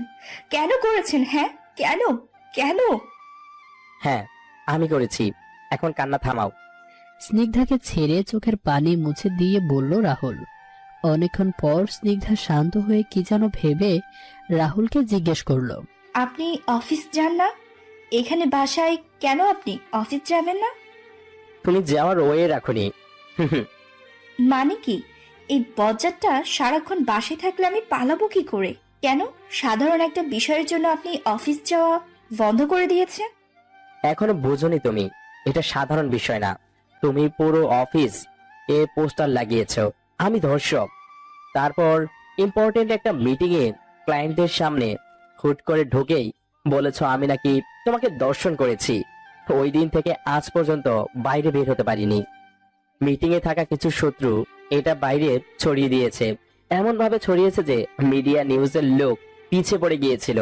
এসব থেকে বাঁচানোর জন্য লুকিয়ে থাকতে হচ্ছে। এই যে এই বাড়িটা, এটা অন্য বাড়ি। আমার নিজ বাড়ির সামনে এখনো মিডিয়া ভরে আছে, বুঝতে পারছো? তাই ম্যাটারটা সাধারণ বলো না। এখন তো নিজের উপর স্যারের থেকে বেশি ঘৃণা হচ্ছে, আর আমি শুধু আমারটাই বুঝে যাচ্ছি। আর হ্যাঁ, তোমাকে বোঝাতেই আমাকে তোমার সাথে ওই বাজে কাজ করতে হয়েছে। কিন্তু আমার মাথায় ছিল যে কোনো মেয়ের সাথে আমি বিয়ে না করে এমন করতে পারি না। তাই তুমি কি জঘন্য কাজ করেছো সেটা বোঝানোর এর থেকে বড় ভালো কিছু ছিল না আমার কাছে। তাই তোমাকে তুলে এনে বলেছিলাম, মনে আছে, একটা পেপার দিয়ে সাইন করলে ছেড়ে দিব। ওইটা কাবিননামা ছিল।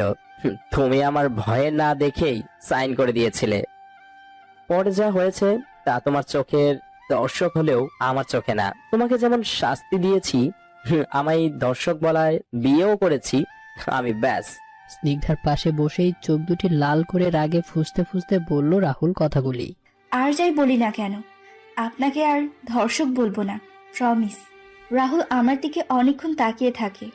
আমি নিচে তাকিয়ে কাঁদছি।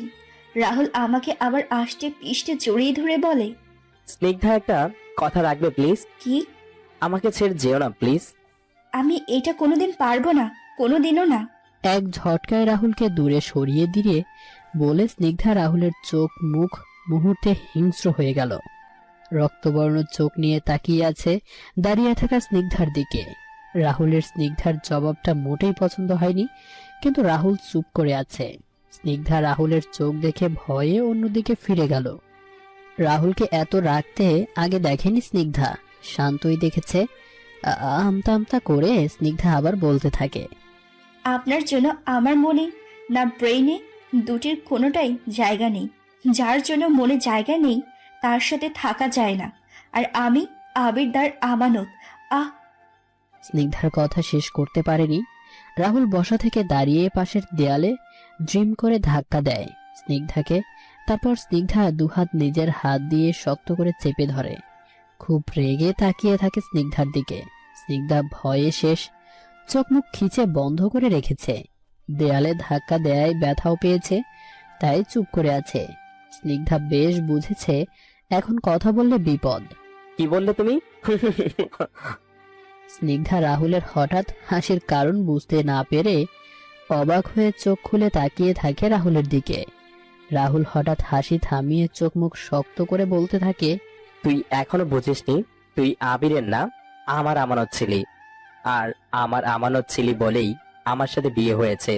আর কি বললি? আমার জায়গা তোর মনে ব্রেইনে নেই? তবে শুনে রাখ, বিয়ে যেহেতু হয়েছে মনের জায়গাটাও হয়ে যাবে। আহা, কি করছেন আপনি? ছাড়ুন প্লিজ, লাগছে। স্নিগ্ধা কান্না দেখে ছেড়ে দেয় আর বলে, ভালোভাবে বলছি তোকে, আমাকে ছেড়ে যাওয়ার কথা চিন্তাও করিস না।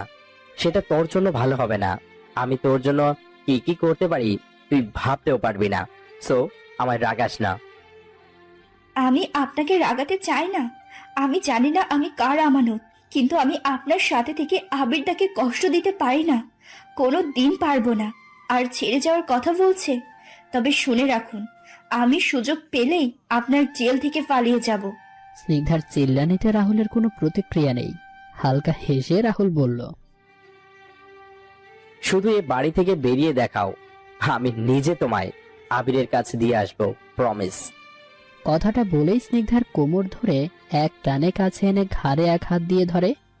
স্নিগ্ধার ঠোঁটে নিজের ঠোঁট চেপে ধরে স্নিগ্ধা ধাক্কাচ্ছে রাহুলকে দূরে সরানোর জন্য, কিন্তু লাভ হচ্ছে না। তাতে রাহুল আরো শক্ত করে ধরছে। কিছুক্ষণ পর ছেড়ে দিয়ে রাহুল হন হন করে চলে যায়। স্নিগ্ধা ধপ করে নিচে বসে যায়। ফাজিল ছেলে, কি পেয়েছিস আমাকে? রাহুল স্টাডি রুমে গিয়ে সব উল্টাপাল্টা করে ফেলেছে আর চিৎকার করছে। রাহুলের চোখ দিয়ে রাগে পানি ঝরছে। স্নিগ্ধার মনে ব্রেনে রাহুলের জায়গা নেই। কথাটা রাহুল মানতে পারছে না। কেন কেন স্নিগ্ধা? একটু বুঝলে কি হয় আমাকে? দেয়ালে হাত ইচ্ছে মতো ঘুষি দিচ্ছে, হাতে চোট পাচ্ছে, কিন্তু সেদিকে খেয়ালই নেই রাহুলের। এত কিছু করলাম তোমার জন্য, কেন বোঝো না? আমি না, এত কিছু করেছি তোমার জন্য, আরো করব দরকার পড়লে, কিন্তু ভালো তোমাকে আমায় বাঁচতেই হবে। না আবির থাকবে আমাদের মধ্যে, না অন্য কেউ। তুমি আমি শুধু, আর কেউ না, আর কেউ না। এসব বলে রাহুল স্টাডি রুমের ফ্লোরে শুয়ে পড়ে। স্নিগ্ধা ওখানে বসেই কান্না করতে থাকে। এই চৌধুরী কি শুধু আমার এত বড় ক্ষতি করেছে বলেই বিয়ে করেছে, নাকি অন্য কোনো কারণ আছে যেটা বলছে না রাহুল? কিন্তু কি কারণ থাকতে পারে? এসব চিন্তা করতে স্নিগ্ধাও ঘুমিয়ে পড়ে নিচেই। এইদিকে আবির কাল থেকে রুম থেকে বের হয়নি। বেঁচে আছে কি মরে আছে আবিরের মা বুঝতে পারছে না। অনেক ডাকাডাকির পরও আবির কোনো সাড়া শব্দ দেয়নি। আবিরের মা ব্যর্থ হয়ে চলে যায় স্নিগ্ধার মায়ের কাছে। স্নিগ্ধার মাও পাগল করে দিচ্ছে কাল রাত থেকে, বারবার মেয়ের কথা আর আবিরের কথা জিজ্ঞেস করে, কিন্তু আবিরের মা শুধু মুখ লুকিয়ে কেঁদে যাচ্ছে। কি বলে না স্নিগ্ধার মাকে? কিভাবে বলবেন এসব? শুনলে তো বাঁচবে না স্নিগ্ধার মা। খুব শখ তার স্নিগ্ধাকে আবিরের বউ হতে, দেখবে কিন্তু তার হলো না। এই ভেবে আরো বেশি কান্না করতে থাকে আবিরের মা। স্নিগ্ধার দিকে আজানের শব্দে স্নিগ্ধার ঘুম ভাঙে। উঠে দেখে রুম ঘুটঘুটে অন্ধকার হয়ে আছে। তাড়াতাড়ি উঠে লাইট অন করে ভয়ে, আর রাহুলকে এদিক ওদিক খুঁজতে থাকে। বারান্দায়ও না পেয়ে স্নিগ্ধার কেন যেন ভয় করে রাহুলকে দেখতে না পেয়ে। তাই রুম থেকে বেরিয়ে রাহুলকে ডাকতে থাকে। রাহুল, ইয়া আল্লাহ, নাম নিয়ে কেন ডাকছি? স্যার শুনলে যে না জানি আবার কি করে ওঠে। কিন্তু গেল কোথায় স্যার? আমার ভয় করছে একা একা, আর কাউকেও তো দেখতে পাচ্ছি না। সব বলতে বলতে হাঁটছিল স্টাডি রুমে। নজর পড়ে স্নিগ্ধার, তাড়াতাড়ি যায় স্টাডি রুমে। এদিক ওদিক তাকিয়ে দেখে কিছুই নেই। বেরোতে নিলে স্নিগ্ধার মনে হয় নিচে কিছু আছে, তাই আবার পেছনে তাকায় আর দেখে রাহুল নিচে পড়ে আছে। স্নিগ্ধা দৌড়ে যায় রাহুলের কাছে। রাহুলের মাথাটা কোলে নিয়ে ডাকতে থাকে স্নিগ্ধা। এই যে স্যার, কি হয়েছে আপনার? নিচে পড়ে আছেন কেন? স্নিগ্ধা এবার ভালো করে দেখে আশেপাশে সব উল্টোপাল্টা হয়ে আছে। রাহুলের হাতেও রক্ত শুকিয়ে আছে। স্নিগ্ধা ভাবছে রাহুল জ্ঞান হারিয়েছে, তাই রাহুলকে রেখে দৌড়ে পানি খুঁজে এনে রাহুলের মুখে ছিটিয়ে দেয়। পানি দেওয়ার সাথে সাথে রাহুল ধরফরিয়ে ওঠে আর সামনে তাকিয়ে দেখে স্নিগ্ধা আতঙ্কিত হয়ে চেয়ে আছে তার দিকে। কি করছো তুমি? এইভাবে কেউ ঘুম থেকে ওঠায়? ওরা ভিজিয়ে দিয়েছো। আপনি ঘুমিয়েছিলেন? হ্যাঁ, তুমি কি ভেবেছো? আমি ভেবেছি হাতের ব্যথায় অজ্ঞান হয়ে গেছেন, তাই তো। তাই তুমি পানি দিয়েছো, তাই তো? হ্যাঁ। Like really? সামান্য হাতের ব্যথায় কেউ অজ্ঞান হয়ে যায়? শুনেছো কোথাও? সরি, আমি আসলে ভয় পেয়ে গিয়েছিলাম আপনাকে না দেখতে পেয়ে, আর এখানে এভাবে পড়েছিলেন তাই মনে করেছি অজ্ঞান হয়ে গেছেন। স্নিগ্ধার কথা শুনে রাহুলের বিরক্তি চলে গেল, তাও ঝাড়ি দিয়ে বলল, ওকে, ভিজিয়েছো যখন, এখন মুছে দিবে, চলো।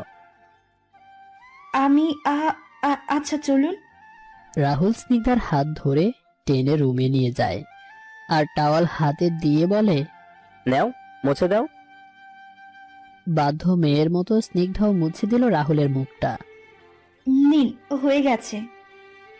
রাহুল কিছু না বলে বেডে শুয়ে পড়ে চোখ বন্ধ করে। কি হলো, কিছু বললো না কেন? স্নিগ্ধা দেখছে রাহুলকে ভালো করে, আগে এত ভালো করে দেখেনি রাহুলকে। এমন শান্ত মুখ যেন ভাজা মাছ উল্টে খেতে পারে না। ঠোঁটে তো মনে হচ্ছে পিঙ্কি লিপস্টিক লাগাইছে। চোখ তো এক একটা রসগোল্লার থেকেও বড়। আর চামড়া তো, নিজের দিকে একবার তাকিয়ে, চামড়া তো আমার থেকেও সুন্দর, কিন্তু মনটা আমার থেকেও খারাপ। আমায় একটু দয়া করলো না। বিড়বিড় করে বলে এগুলো, বলে চলে যেতে নেয় স্নিগ্ধা, কিন্তু কি মনে করে আবার রাহুলের সামনে যায় আর আস্তে করে কপালে হাত দেয়। আরে ওনার তো জ্বর এসেছে, তাই তো এইভাবে শুয়ে পড়েছে। আমার বোঝার উচিত ছিল। স্নিগ্ধা কিছুটা চিন্তিত হয়ে পড়ে রাহুলের জ্বর দেখে। এখন কি করব আমি? এই বাড়িতে তো স্যার আর আমি ছাড়া কেউ নেইও। অনেক ভেবে বাটিতে পানি এনে রাহুলের মাথায় জলপট্টি দেয় স্নিগ্ধা। এর মাঝে স্নিগ্ধা একবার মেইন ডোর খোলা কিনা দেখতে গিয়েছে, কিন্তু ঠিক কোন দিক থেকে বন্ধ স্নিগ্ধার মাথায় ঢোকেনি, তাই আবার আসে জলপট্টি দিতে রাহুলের মাথায়, আর হাতটাও যতটুকু পেরেছে ক্লিন করে দিয়েছে। রাহুলের সেবা করতে করতে স্নিগ্ধা রাহুলের পাশেই ঘুমিয়ে পড়ে। সকালে স্নিগ্ধার আগে ঘুম ভাঙে, রাহুলের পাশে তাকাতেই দেখে স্নিগ্ধা মনের শান্তিতে ঘুমাচ্ছে। আমার ঘুম কেড়ে নিয়ে কি শান্তিতেই না ঘুমাচ্ছে। আর পারবে না বউ, আজকে থেকে তুমি আমার প্রেমে পড়ে এই শান্তির ঘুম ঘুমাতে পারবে না। ঠিক আমার মতো, আমি তোমার প্রেমে পড়ে ঘুমাতে পারি না। রাহুল বিড়বিড় করে কথাগুলি বলেই কপালে হাত দেখে একটা জলপট্টি, এটা দেখে বুঝতে পারে তার জ্বর এসেছিল। রাহুলের বিড়বিড়ের কথাগুলো শুনে ঘুম ভেঙে যায় স্নিগ্ধার। পাশে তাকিয়ে দেখে রাহুল হাতে জলপট্টি নিয়ে তার দিকে কেমন সন্দেহের দৃষ্টিতে তাকিয়ে আছে। এটা দেখা মাত্র স্নিগ্ধা লাফ দিয়ে উঠে দাঁড়িয়ে পড়ে। কি হয়েছে, এমন করে তাকিয়ে আছেন কেন? না মানে, তুমি কি আমার সেবা করেছিলে? না করলে করতে পারো, কিন্তু কাল তো বলেছিলে আমায় কি কি জানি হাল করবে, তো আজ সেবা কেন করলে? হুম হুম। স্নিগ্ধা কি বলবে ভেবে না পেয়ে বলে, আমার খিদে পেয়েছে, কাল থেকে না খাইয়ে রাখছেন, তার উপর আপনার সেবা করেছি বলে কথা শোনাচ্ছেন। আজীব মানুষ। বলেই হনহন করে চলে গেল স্নিগ্ধা ওয়াশরুমে। মাত্র শুরু বউ, দেখো আরো কি কি করাই তোমাকে দিয়ে। স্নিগ্ধা ওয়াশরুমে গিয়ে হাঁপ ছেড়ে বাঁচলো। ইয়া আল্লাহ, ঠিকই তো বলেছে। সারা রাত কিনা আমি বজ্জারটা সেবা করেছি, কিন্তু রাতে তো টেনশন হচ্ছিল খুব, বজ্জারটা জ্বর আসা দেখে। আর এখন রাগ লাগতেছে। উফ, আমিও অতি শোকে মেন্টাল হয়ে গেছি। তখনই রাহুল দরজায় টোকা দিতে থাকে। কি গো বউ, একা একা ফ্রেশ হচ্ছ কেন? আমাকে কে ফ্রেশ করিয়ে দেবে? কি বলেছে এগুলা? আমার দেখা দেখি এই বজ্জা তো পাগল হয়ে গেল নাকি? আল্লাহ, আমার এর থেকে বাঁচাও। রাহুল টোকা দিতেই আছে। ও মাই লাভলি ওয়াইফ, খোলো প্লিজ। স্নিগ্ধার আগে গজগজ করতে করতে দরজা খুলে ওয়াশরুম থেকে বের হয়। কি হয়েছে আপনার? এমন চিল্লাচিল্লি করছেন কেন? সকাল সকাল কি কিছু খাইছেন নাকি? ওয়াইফি, তোমার নেশাই যথেষ্ট, আর কিছু খাওয়া লাগে নাই। স্নিগ্ধার গা জ্বলে যাচ্ছে রাহুলের কথা শুনে। স্যার, আমার ফ্রেশ হতে দিন। আমার খুব ক্ষুধা পাইছে, আমি খাবো। রাহুলের খুব হাসি পাচ্ছে স্নিগ্ধার হাল দেখে। বেচারা সকাল সকাল রাহুলের এই রূপ নিতে পারছে না। ওকে, বাট আমায় ফ্রেশ করে দিতে হবে, না হলে কিছু করতে পারবে না তুমি। বলো রাজি? হুম, আমি পারবো না। ওকে ফাইন, না খেয়ে থাকো তবে। একদিনে খেতে দিচ্ছেন না, আর সারা জীবন কি করবেন আল্লাহ জানে। আর আপনি বললেন আপনাকে ছেড়ে না যেতে, থাকবো না আমি আপনার সাথে। স্নিগ্ধার কথা শুনে রাহুল রেগে বলল, তোমাকে বলছি না ফ্রেশ করিয়ে দিতে। দিচ্ছি দিচ্ছি তো। খবিসটা হাসার মধ্যে রেগে যায়। আজ তো একটা বজ্জাত ফোদায় ভয় দেখায় আমায়। বকা দেওয়া শেষ হলে চলেন ফ্রেশ হই। স্নিগ্ধা রাহুলের কথা শুনে ভয়ে তাড়াতাড়ি ওয়াশরুমে গিয়ে রাহুলকে ফ্রেশ করিয়ে নিজেও ফ্রেশ হয়ে বের হয়। চলো নিচে চলো। হুম। দেখে লাভ নাই, তোমার সবই আমার। রাহুলের কথাটা শুনে স্নিগ্ধার কেমন যেন অন্যরকম অনুভূতি হয়। এ এক অদ্ভুত অনুভূতি। এমন হওয়ার কারণ স্নিগ্ধা বুঝতে পারে না। রাহুল স্নিগ্ধার হাত ধরে টেনে নিচে নিয়ে আসে ডাইনিং এ। স্নিগ্ধাকে একটা চেয়ারে বসিয়ে দেয় আর নিজেও পাশের চেয়ারটাই বসে পড়ে। কি হলো স্নিগ্ধা, এই বউ? স্নিগ্ধা এক মনে কি যেন ভেবেই যাচ্ছিল। রাহুলের ডাকে ধ্যান ভাঙে। হ্যাঁ হ্যাঁ, জি বলুন। রাহুল সন্দেহ দৃষ্টিতে কিছুক্ষণ স্নিগ্ধার দিকে তাকিয়ে বলে, বলছিলাম খাইয়ে দাও। কেন, আপনার হাত নেই? হাজবেন্ডের কথা শুনতে হয় জানো না, খাইয়ে দাও। স্নিগ্ধা আর কিছু বলে না, খাইয়ে দিতে থাকে। কিন্তু রাহুল শান্তিতে খাওয়াতে দিচ্ছে না। এই হাতে কামড় দিচ্ছে তো এই ইচ্ছে করে চেটে দিচ্ছে, যা মোটেও ভালো লাগছে না স্নিগ্ধার। কেমন যেন সুরসুরি লাগছে। রাহুল স্নিগ্ধার অবস্থা দেখে মিটমিট করে হাসছে। প্রবলেমটা কি? এমন করছেন কেন বারবার? আমি কি করলাম? আমি তো আমার বইয়ের হাতে খাচ্ছি। আপনি কিন্তু বেশি করছেন, হাতে কামড় দিচ্ছেন আপনি। হ্যাঁ দিয়েছি, তো আমার বইয়ের হাত দিয়ে আমি যা খুশি করব। কি বউ বউ শুরু করে দিয়েছেন আপনি?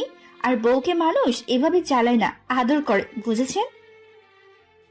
এই তো আদর দিচ্ছি বলেই স্নিগ্ধার গালে শব্দ করে একটা উম্মা দিলাম। স্নিগ্ধা রাহুলের কাজে স্তব্ধ হয়ে গেল। আর কিছু না বলে রাহুলকে খাইয়ে নিজেও খেয়ে নিল। আর রাহুল স্নিগ্ধার দিকে তাকিয়ে মিটমিটে হাসছে। হঠাৎ স্নিগ্ধার মাথায় এলো, খাবার আসলো কই থেকে? বাসায় তো কেউ ছিল না আনানোর মতো। তাহলে এগুলো কই থেকে আসলো? আপনার বাসায় তো খাবার ছিল না, মানুষও ছিল না, তবে খাবার আসলো কই থেকে? এগুলো তোমার না জানলেও চলবে। জানলে কি হয়েছে? আজীব। কি হয়েছে স্যার? স্নিগ্ধা উঠে রুমে চলে গেল। কিছুক্ষণ পর রাহুলও গেল। মাই লাভলি ওয়াইফ, শুনছো? আল্লাহ, আবার এসে পড়েছে জ্বালাতন করতে। স্নিগ্ধা বারান্দায় দাঁড়িয়ে বাইরে দেখছিল। রাহুলের চিল্লানিতে ভেতরে এলো। কি হয়েছে sir? Sir, what the hell? তুমি কয়দিন আমার অফিসের স্টাফ ছিলে? মাত্র একদিন। ওই একদিনে তো স্যার ডাকনি, তো এখন? কোন জন্মের সম্মান দিচ্ছ যে স্যার স্যার করছো? আর একবার স্যার স্যার করলে কি করব নিজেও জানি না। স্নিগ্ধা একটু থতমত খেয়ে গেল। ওকে স্যার, মানে আর বলবো না। ওকে, এখন হাজবেন্ডের মাথা ব্যথা করছে, টিপে দাও। আল্লাহ, আর কি করাবে আমাকে দিয়ে এই বজ্জারটা? আর আমি কিছুই করতে পারছি না বজ্জারটার। ফালাতে তো হবেই আমাকে এখান থেকে। দিচ্ছি। স্নিগ্ধা রাহুলের মাথায় হাত দিয়ে বুঝলো রাহুলের জ্বর কমেনি, বরং বেড়েছে। আপনার তো জ্বর কমেইনি। আমি তো আপনার নর্মাল বিহেভিয়ার দেখে ভেবেছি কমে গেছে। স্নিগ্ধা ভালো করে তাকিয়ে দেখে রাহুল রাতের মতো ঘুমিয়ে পড়েছে। স্নিগ্ধা আশ্চর্য হলো, এত জ্বর নিয়ে কেউ এত নর্মাল বিহেভিয়ারও করতে পারে? কিন্তু এভাবে থাকলে তো আরো শরীর খারাপের দিকে যাবে।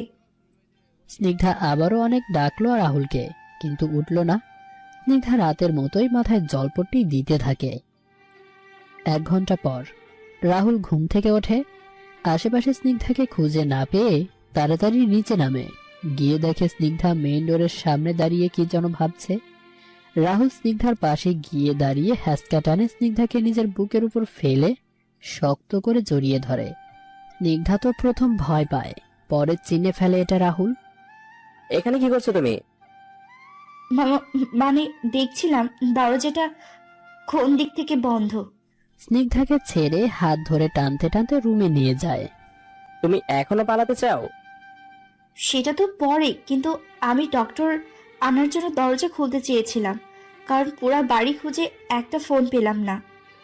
ডক্টর? ডক্টর কেন? আপনি কি পাগল নাকি? এত জ্বর শরীরে আর আপনি বলছেন ডক্টর কেন? আপনি কি বুঝেন না, ফিল করেন না যে আপনার খুব জ্বর? আমার কিচ্ছু হয়নি, বুঝেছো তুমি? তুমি রুম থেকে 1 পাও নড়বে না, ক্লিয়ার? কি বলছে এই লোক? জ্বর খুব বেশি, আমি দেখেছি 100-র উপরে হবে, কিন্তু এই বজ্জাত বলছে কিছু হয়নি। রোবট নাকি আল্লাহ জানে। না না, একে ডক্টর দেখাতেই হবে।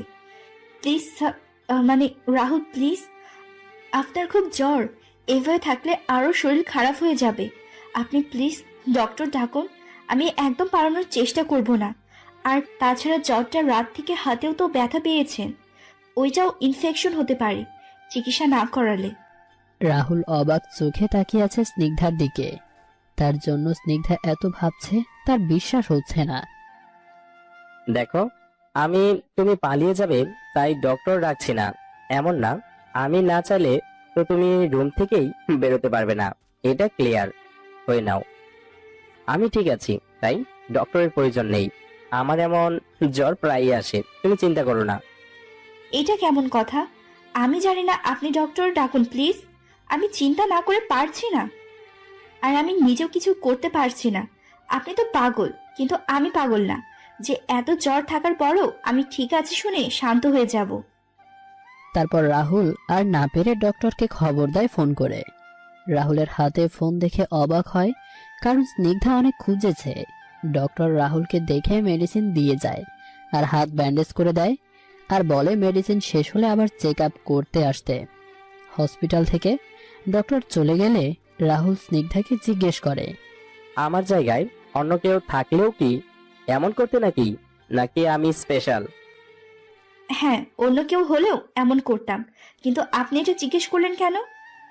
একটা বড় সড়ো শ্বাস ফেলে। না, এমনি জিজ্ঞেস করলাম। আচ্ছা আপনি বসুন, আমি আপনার জন্য খাবার নিয়ে আসি, খেয়ে মেডিসিন খাবেন। না, আমি নিচে গিয়ে তোমার সাথেই খাবো, দুপুর হয়ে এসেছে, তুমিও খাবে, চলো। স্নিগ্ধা শুধু অবাক হচ্ছে, কি করে এত নর্মাল রাহুল এত জ্বর থাকার পরও সত্যি রাহুলকে রোবট মনে হচ্ছে স্নিগ্ধার। হ্যাঁ চলুন। তারপর রাহুল আবার স্নিগ্ধাকে খাইয়ে দিতে বলে। স্নিগ্ধাও খাইয়ে দেয়, কিছু করার নেই, নিজেও খেয়ে রাহুলকে মেডিসিন খাইয়ে দেয়। স্নিগ্ধা এবারও অবাক হয় যে খাবার বানায় কে, টেবিলেই বা কোন সময় রাখে খাবার। কিন্তু পরেই ভাবে বজ্জার দ্বারা সব সম্ভব। তারপর দুজনেই রুমে চলে যায়। স্নিগ্ধা রাহুলকে কি যেন ভেবে জিজ্ঞেস করে, আচ্ছা আপনার ফ্যামিলির সবাই কই? কাউকেই তো দেখি না, ওরা কি এই বাড়িতে থাকে না? হালকা হেসে জবাব দেয়, আমার ফ্যামিলি নেই। হ্যাঁ, ফ্যামিলি বাদে সবাই আছে। মানে কি কেউ নেই আপনার? রাহুল স্নিগ্ধাকে টেনে নিজের কাছে এনে জড়িয়ে ধরে শুয়ে পড়ে। স্নিগ্ধাও কেন যেন কিছু বলতে পারে না। শুয়ে রাহুল বলে, মনে হচ্ছে আমার বাবা যখন আমি ক্লাস 10-এ পড়ি তখন মারা যায়। আমার কোনো ভাই বোন নেই। আর আর মা? মা একজনকে ভালোবেসে চলে যায় আমায় ছেড়ে। আসলে আমার মা খুব স্মার্ট ছিল, সব দিক থেকে পারফেক্ট যাকে বলে। যখন বাবা মারা যায়, বাবার এত বড় ব্যবসা মাই দেখাশোনা করে। কারণ আমি অনেক ছোট তখন, আমার পক্ষে সব সামলানো সম্ভব ছিল না। আর মা বাবার এত কষ্টে গড়ে তোলা ব্যবসা ডুবতে দিতে চাননি, তাই নিজেই সব বুঝে নেন আর আমায় পড়াশোনার জন্য বাইরে পাঠিয়ে দেন। যেদিন আমি দেশে ফিরি ওই দিন মাকে দেখতে পাইনি। পেয়েছি একটা চিঠি, যেখানে মা লিখেছিল মা একজনকে ভালোবাসেন, তার সাথে চলে যাচ্ছেন অনেক দূর। আমার সামনে তিনি বলতে পারতেন না এই কথা, তাই চিঠি লিখে চলে গিয়েছিল। আমিও মাকে আর খুঁজিনি। মা লজ্জা পেয়েছিল হয়তো। একজন ছেলের মা হয়ে অন্য কাউকে ভালোবাসি বলতে নিজেরই ছেলের কাছে। তাই আমিও আর খুঁজিনি মাকে, কেমন আছে কই আছে কিছুই আমি ছেলে হয়েও জানি না এখন। তারপর থেকে ফ্যামিলি নামের মানুষগুলোর সাথে আমি আর কোনো যোগাযোগ রাখিনি। ফুপি আন্টি মামা কাকু ভাই বোন কারোর সাথে না। ওরা যোগাযোগ করতে চেয়েছে অনেক, কিন্তু আমি সব মাধ্যম বন্ধ করে দিয়েছি। স্নিগ্ধা বুঝতে পারে রাহুল অনেক কষ্ট পেয়েছে তার মারের জন্য, তাই ফ্যামিলির মানুষদের সাথেও যোগাযোগ রাখেনি। ভালোবাসলে তো ঠিক ভুল থাকে না। ভালোবাসলে সব ভুলে সব মায়া কাটিয়ে ভালোবাসার মানুষটার সাথে থাকা যায়। আপনার মাও তাই করেছে, সব ভুলে আপনার মায়া কাটিয়ে ভালোবাসার মানুষের সাথে থাকতে চেয়েছে। আমার মার মতো আমার ভালোবাসাটাও তুমি বুঝবে আশা করি। কারণ আমি তো মার মতো নিজের সন্তান ছেড়ে ভালোবাসার কাছে যাইনি, শুধু মিথ্যে নাটক সাজিয়েছি তোমাকে পাওয়ার জন্য। বুঝবে তো আমার স্নিগ্ধা? হ্যাঁ, মাকে আমি ক্ষমা করে দিয়েছি। তাহলে ফ্যামিলির কারোর সাথে যোগাযোগ করেন না কেন? ওরা এক একজন আমার প্রপার্টিসের দিকে নজর। আমাকে কেউই ভালোবাসে না, সব প্রপার্টির জন্য আমার পিছনে লেগে থাকতো। বুঝতে পেরে দূরে চলে আসি। আসলে ফ্যামিলির মানুষ বাইরের অচেনা মানুষের থেকেও খারাপ হয়, নিজের স্বার্থ ছাড়া কিছুই বোঝে না। আমিও তো বাইরের মানুষ, আমিও খারাপ। তো বিয়ে করেছেন কেন? আমি ফ্যামিলির মানুষ খারাপ বলেছি? হ্যাঁ, যে ছেলে ফ্যামিলির মানুষকে খারাপ বলতে পারে সে ছেলের সাথে আমি এত কিছু করেছি, তো আমাকে কি? আর বলতে পারেনি স্নিগ্ধা। রাহুল নিজের ঠোঁট চেপে ধরে স্নিগ্ধার ঠোঁটে। স্নিগ্ধা কল্পনাও করেনি এত সিরিয়াস কথার মধ্যে রাহুল এমন করবে। স্নিগ্ধা নড়াচড়া করতেও পারছে না। অনেক চেষ্টা করার পরেও আর না পেরে চোখ বন্ধ করে নেয় স্নিগ্ধা। রাহুল দুহাত দিয়ে স্নিগ্ধাকে আগেই আষ্টে পৃষ্ঠে জড়িয়ে ধরেছিল, যার জন্য স্নিগ্ধা নড়তে পারেনি। রাহুল অনেকক্ষণ পর ছেড়ে বলে, আমার ফ্যামিলির মানুষদের সাথে নিজের তুলনা করতে যেও না, ভালো হবে না। বলে রাহুল উঠে চলে যায়। দরজা বাইরে দিয়ে লক করে। স্নিগ্ধা এখনো চোখ বন্ধ করেই আছে। অচেনা অনুভূতি তাকে আবার গ্রাস করে, কিন্তু চোখ বন্ধের মাঝেই আবিরের ফেসটা দেখে সাথে সাথে স্নিগ্ধা চোখ খুলে লাফ দিয়ে উঠে বসে। কি হচ্ছে আমার সাথে এসব? আমি কি ভাবছি, কি করছি? আবির দা আমার অপেক্ষা করছে, কিন্তু আমি রাহুলের সাথে কি করছি? কেন আটকাতে পারছি না আমি রাহুলকে? আমার যে আবিরদার কাছে যেতে হবে, কিন্তু আবিরদা যে নিজেই আমাকে বের করে দিল। না না, এভাবে বসে থাকলে চলবে না, পালাতে হবে। আবিরদার কাছে ক্ষমা চাইতে হবে, সব বলতে হবে। তখন আবিরদা যা বলে তাই করব আমি। স্নিগ্ধা এসব ভেবেই দৌড়ে দরজার কাছে যায়। খোলার চেষ্টা করে কিন্তু পারে না। কি চাই এই বজ্জারটা আমার কাছ থেকে? এভাবে আটকে রাখার মানে কি? এভাবে চলবে না, কিছু বলতে হবে এই বজ্জারটাকে। স্নিগ্ধা রেগে অনেকক্ষণ দরজা ধাক্কায়, কিন্তু রাহুল দরজা খোলেনি। কিছু না পেরে স্নিগ্ধা কান্না করতে থাকে। মাকে খুব দেখতে ইচ্ছে করছে তার। বাড়ির কথা মনে পড়ছে স্নিগ্ধার। এদিকে আবির, এই আবির, আজ 2 দিন হলো। বাবা এবার তো বেরিয়ে আয়। বাবা আর পারছি না রে, তোর মাটা তোর কষ্ট দেখতে। মাকে আর কত কষ্ট দিবি বাবা? বেরিয়ে আয়। এই আবি, তোর ছোট মাও যে তোকে দেখতে চাইছে। কি বলবো, আমি তো তোর ছোট মাকে বেরিয়ে আয়, বেরিয়ে আয়। আবিরের মা আবিরের রুমের দরজার সামনে বসে আকুতি মিনতি করছে, কিন্তু আবির কি আদৌ শুনছে তার মায়ের কান্না? রাহুল ছাদে দাঁড়িয়ে। রাত প্রায় 11টা বাজে। এক মনে দাঁড়িয়ে আছে রাহুল। ভেতরটা তার জ্বলে পড়ে যাচ্ছে, কারণ রাহুল স্মোক করছে। রাহুল স্মোক করে না, কিন্তু আজ চেষ্টা করছে, এই ভেবে স্মোক করলে নাকি কষ্ট কমে। আজ রাহুলও নিজের কষ্ট কমাতে চায়। স্নিগ্ধা ফ্যামিলির কথা জিজ্ঞেস করায় তার কষ্ট হচ্ছে।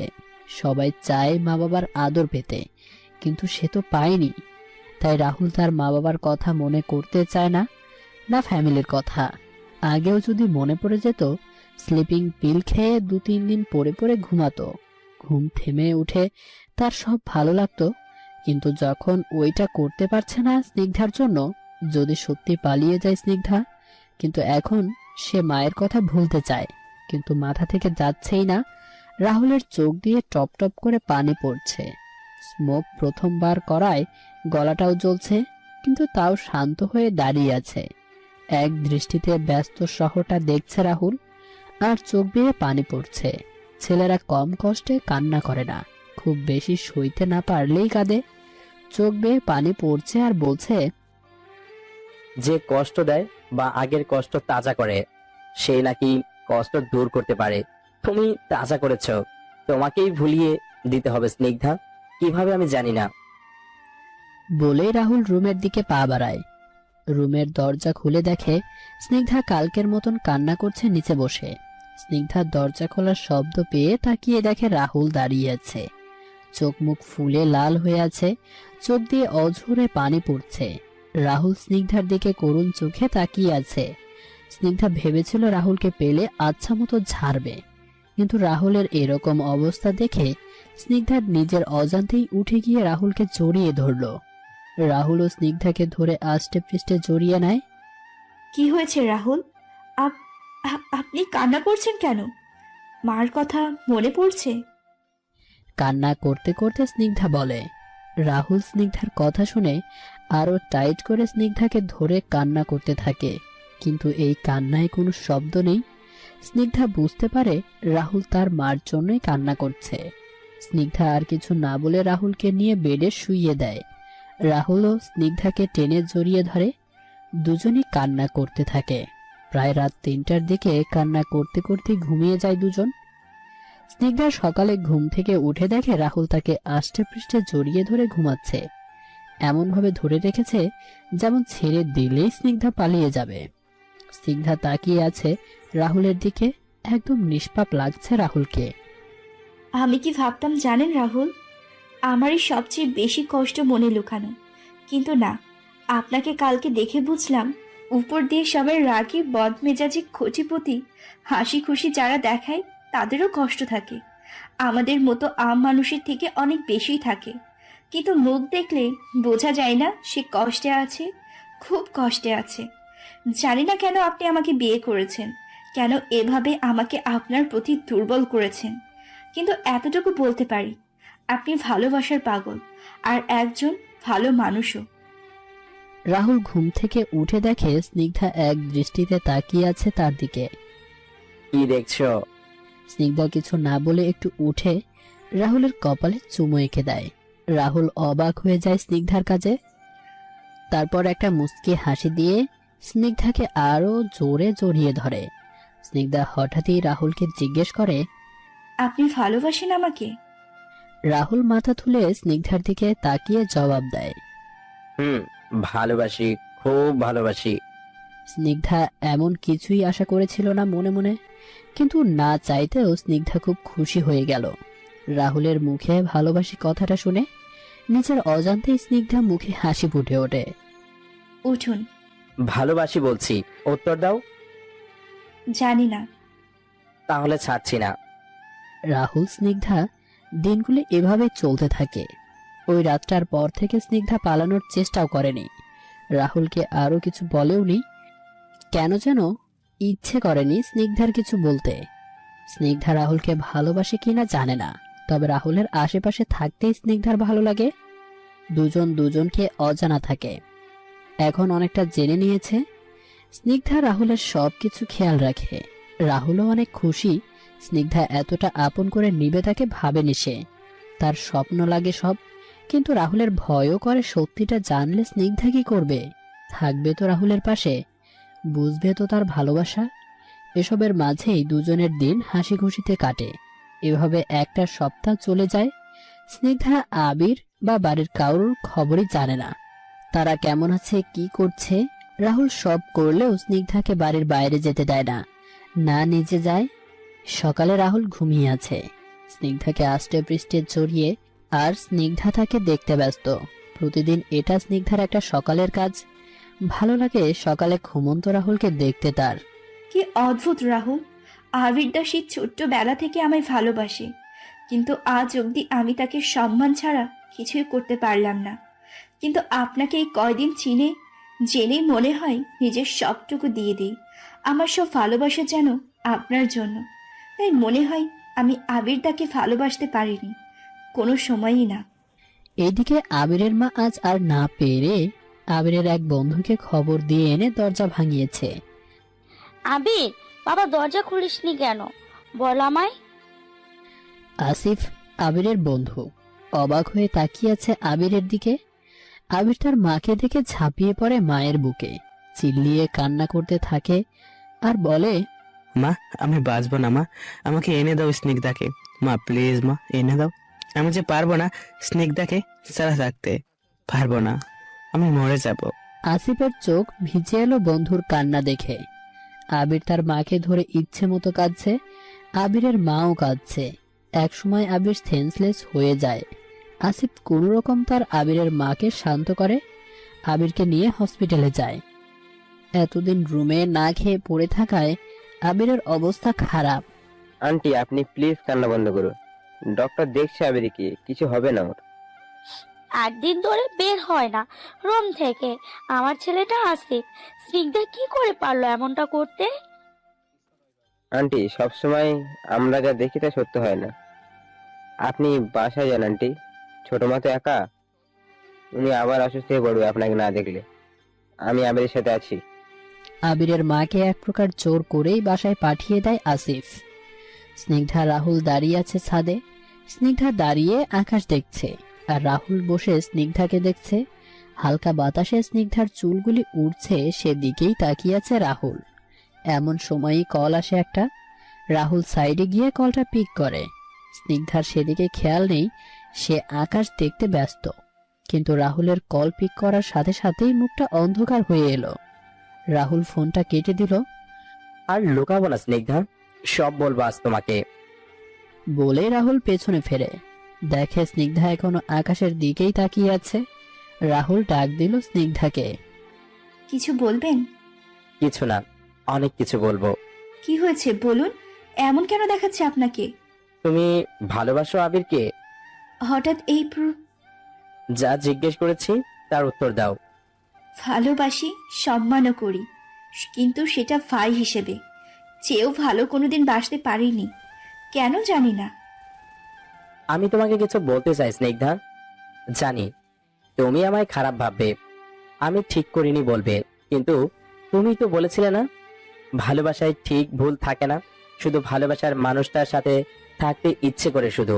আমিও তাই করেছি, তাই প্লিজ আমায় ভুল বোঝো না, প্লিজ আমায় ক্ষমা করে দাও প্লিজ। স্নিগ্ধা অবাক হয়ে শুধু তাকিয়ে আছে রাহুলের মুখের দিকে। রাহুল বলতে শুরু করলো একটা বড়সড় শ্বাস ফেলে। ওই দিন যখন তুমি ইন্টারভিউ দিতে এসেছিলে আমার অফিসে, আর আমি তোমায় দেখেছিলাম, আমার মনে হয়েছিল আমার শূন্য দুনিয়ায় এক আলোর ঝলক দেখলাম। মন বারবার বলছিল তুমি আমার খুব আপন। আমার মুখে হাসি ফুটে ওঠে, কিন্তু তোমার মুখে ছিল দুশ্চিন্তার ভরপুর। তাই তোমার সামনে বসেই ঠিক করি তোমার সব চিন্তা আমি দূর করে দেব, আর তোমায় আমার দুনিয়ায় আলো বানিয়ে রাখবো। তাই তোমার চাকরি কনফার্ম করে আর ওই দিনই জয়েন করতে বলি। কিন্তু তাও তোমার মুখে হাসি দেখতে পাইনি। আমি আমার কেবিনে যাই, ভাবি কিভাবে তোমার সব খবর জানা যায় আর কি।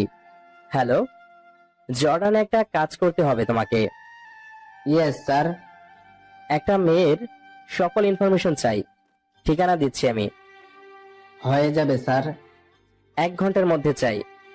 তোমার অফিসে দেওয়া ঠিকানা ওকে পাঠাই। আর 1 ঘন্টায় সব জেনে নিই তোমার ব্যাপারে। ঠিকানা থাকায় সময় লাগেনি। তারপর আমি তোমার ব্যাপারে জানতে পারি সব। তোমার বাবা নেই, মা অসুস্থ, অপারেশন করতে হবে। আমি বুঝতে পারি, তাই তোমার মুখে হাসি ছিল। তোমাদের অবস্থা খারাপ চলছে। তুমি জব খুঁজছো অনেকদিন ধরে। আর তোমার রিলেশন আছে এক ছেলের সাথে, তোমাদের বাড়িতেই থাকে। কিন্তু জর্ডান তার নাম জানায়নি আমাকে। এটা শুনে আমার মাথায় আগুন লেগে যায় যে তোমার রিলেশন আছে, আর আমি কিছু না ভেবে প্ল্যান করি তোমায় বিয়ে করব। আর তোমার কাছে ম্যানেজারকে দিয়ে অফার পাঠাই। আমাকে অফিসের সবার সামনে দর্শক বললে তোমার মার অপারেশনের সমস্ত খরচ পেয়ে যাবে। তুমিও রাজি হয়ে যাও, ম্যানেজারকে বলে দাও, আর কাজটা করেও দাও। আমি নিজে এসব ইচ্ছে করে করলেও বাইরের মানুষ সত্যি ভেবে, কিন্তু আমার কিচ্ছুই করার ছিল না। তারপর আমি গায়েব হয়ে যাই, না হলে মিডিয়া পাগল করে দিত। আর তুমিও টাকা পেয়েই মার অপারেশন করে ফেলে 3 দিন তুমি ব্যস্ত ছিলে। তুমি এটা জানতে না আমি নিজেই এসব করিয়েছি ম্যানেজারকে দিয়ে। তুমি জানতে তুমি আমার নামে মিথ্যে বলেছ। তোমার মা হসপিটালে থাকায় আমিও কিছু করিনি। তোমার উপর নজর রেখেছি 4 দিন। আমি তোমাকে তুলে আনি, আর বাকিটা তুমি জানো।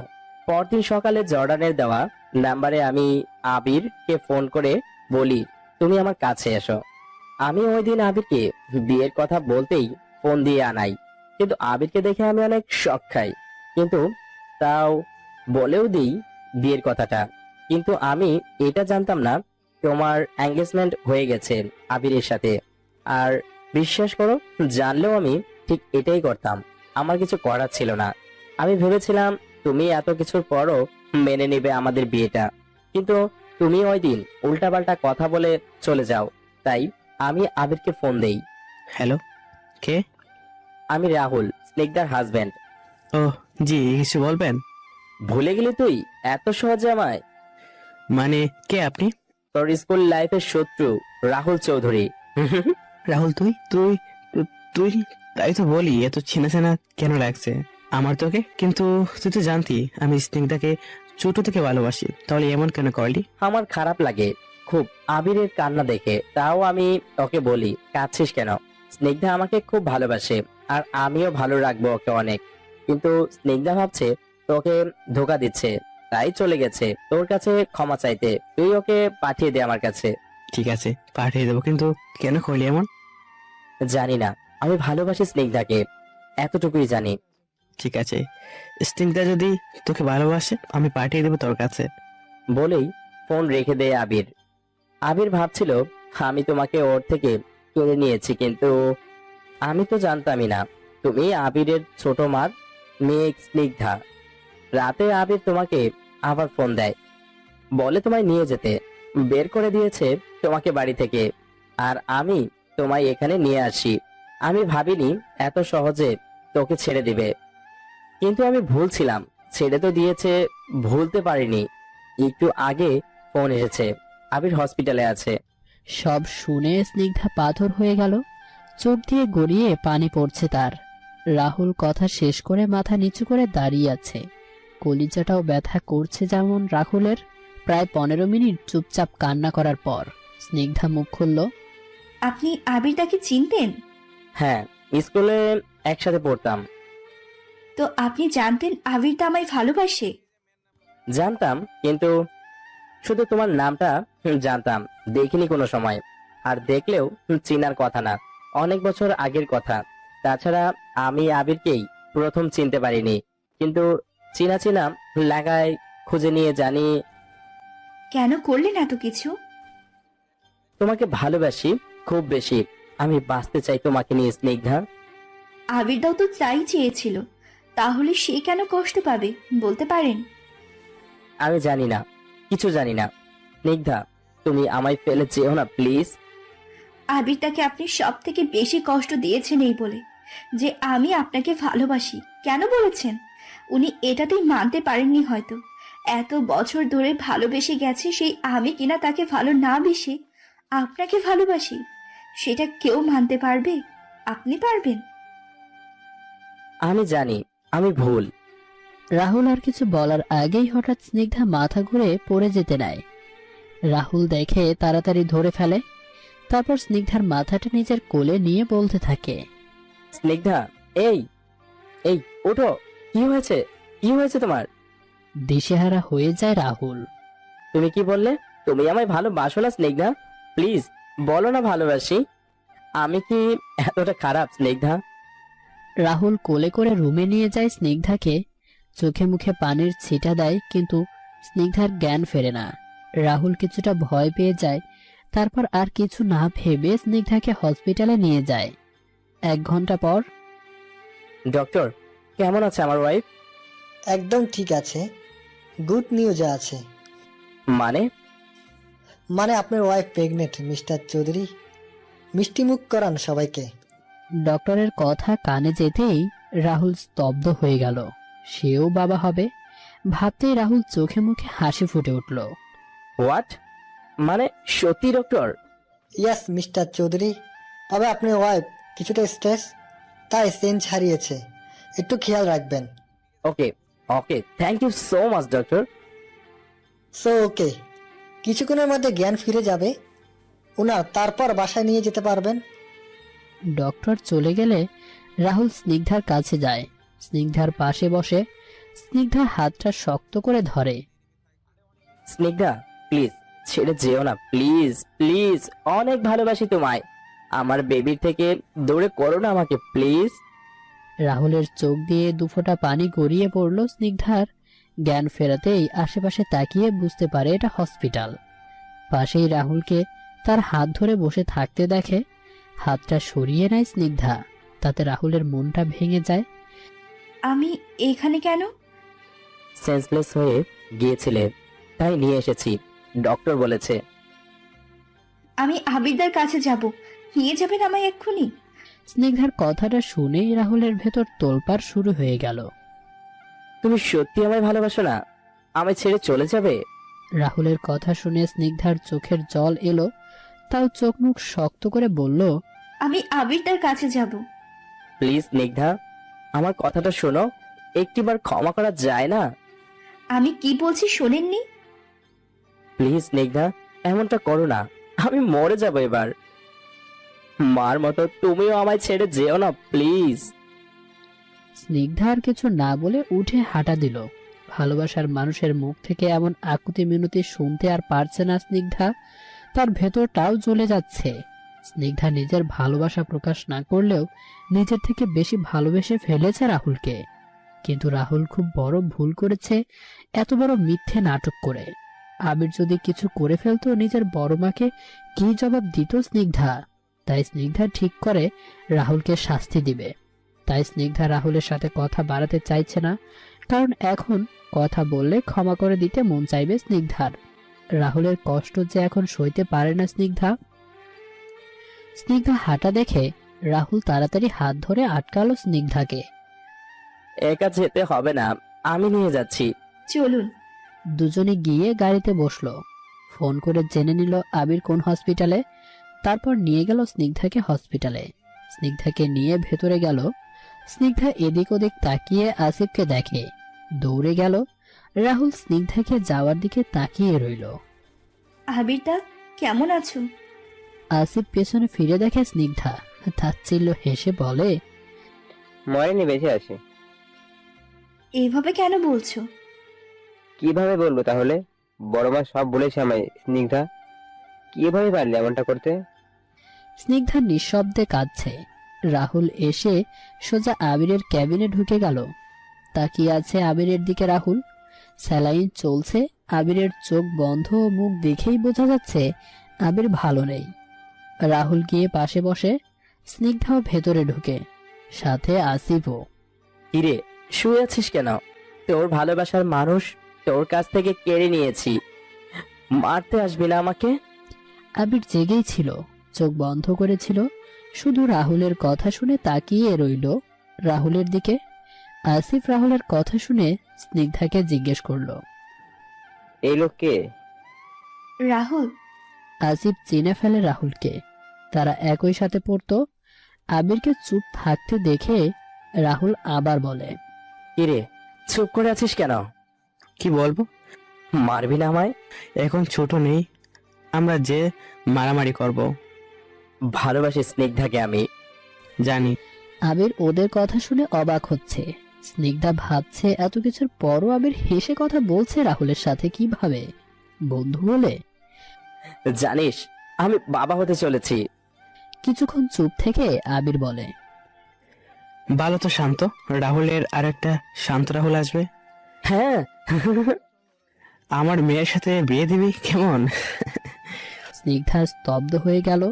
রাহুল বাবা হবে শুনে বুঝতে বাকি রইল না স্নিগ্ধা প্রেগনেন্ট, আর তাই সে সেন্সলেস হয়ে গিয়েছিল। স্নিগ্ধা রেগে জিজ্ঞেস করলো রাহুলকে, আপনি আমায় বলেননি কেন? বলতে চেয়েছিলাম কিন্তু পারিনি। বেরিয়ে যান এখান থেকে। স্নিগ্ধা রাহুলের সামনে গিয়ে রাহুলের শার্টের কলার ধরে দাঁড় করিয়ে বলে, বেরিয়ে যান এখান থেকে এক্ষুনি। একটা ছেলের ভালোবাসা কেড়ে নিয়ে এখন আবার তাকেই আমি বাবা হতে চলেছি শোনাচ্ছেন? বেরিয়ে যান এখান থেকে। আমি আপনাকে দেখতেও চাই না। সত্যি দেখতে চাও না? রাহুলের দিকে না তাকিয়ে জবাব দেয় স্নিগ্ধা। না। ঠিক আছে, চলে যাব। আবির আসিফ নির্বাক হয়ে তাকিয়ে আছে শুধু। রাহুল আবিরের দিকে তাকিয়ে চলে যায় সেখান থেকে। এই তাকানোতে ছিল না বলা কিছু কথা। ক্ষমা করে দিস, তোর কষ্টের কারণ আমি, তাই। ঠিক এমন না বলা কিছু কথা। রাহুল না বলে চলে গেলেও আবির ঠিক বুঝতে পেরেছে। আবির হালকা হাসলো। এই হাসিতে লুকানো কিছু কথা আছে। ভালোবাসা কি আমিও বুঝি। ভালোবাসার জন্য মানুষ সব করতে পারে, তাই আমিও তোকে ক্ষমা করে দিয়েছি। রাহুল বেরিয়ে যেতেই স্নিগ্ধা কান্নায় ভেঙে পড়ল। কাঁদতে কাঁদতে স্নিগ্ধা আবিরের পাশে বসে, আবিরদা, আমি ভালোবাসিস রাহুলকে? ভালোবাসিস রাহুলকে, তাই না? স্নিগ্ধা করুণ চোখে আবিরের দিকে তাকায়। কি হলো? হ্যাঁ, ভালোবাসি খুব। তো তাড়িয়ে কেন দিলি? কি করব বলো? সে বাবা হবে, তোমাকে বলছে, বুঝতে পারছো না? তুমি কষ্ট পাচ্ছ। তুই যদি আমার কষ্ট বুঝতিস স্নিগ্ধা, তাহলে আমাকে ভালোবাসতি, বলতি আজ রাহুলকে না। কিন্তু আমি আর তোদের মাঝে থাকবো না। একটা কথা বলি আবিরদা, হুম। ক্ষমা করে দাও আমায়। তুই ভুল কিছুই করিস নি স্নিগ্ধা। তোর সাথে যদি আমার বিয়ে হতো, এক প্রকার জোর করে আমাকে ভালোবাসতে তোর। কিন্তু সত্যি এটাই, তুই আমায় তোর বড় মার ছেলে, তোর ভাই ভেবেছিস। কিন্তু এখন তুই আমায় যে ভালোবাসিস এটা মন থেকে, কিন্তু ওই সময় জোর করতে হতো। বিশ্বাস কর, আমি ওই জোর করে ভালোবাসা তোর কাছে চাই না, এইটাই চাই। একটা কথা বলে তোকে, সবাই সব কষ্ট সহ্য করতে পারে না। রাহুল ছোটবেলা থেকেই একা, চুপচাপ থাকতেই পছন্দ করতো। যতটুকু চিনি, মনে পড়ে কারো ক্ষতি করেনি কোনো সময়।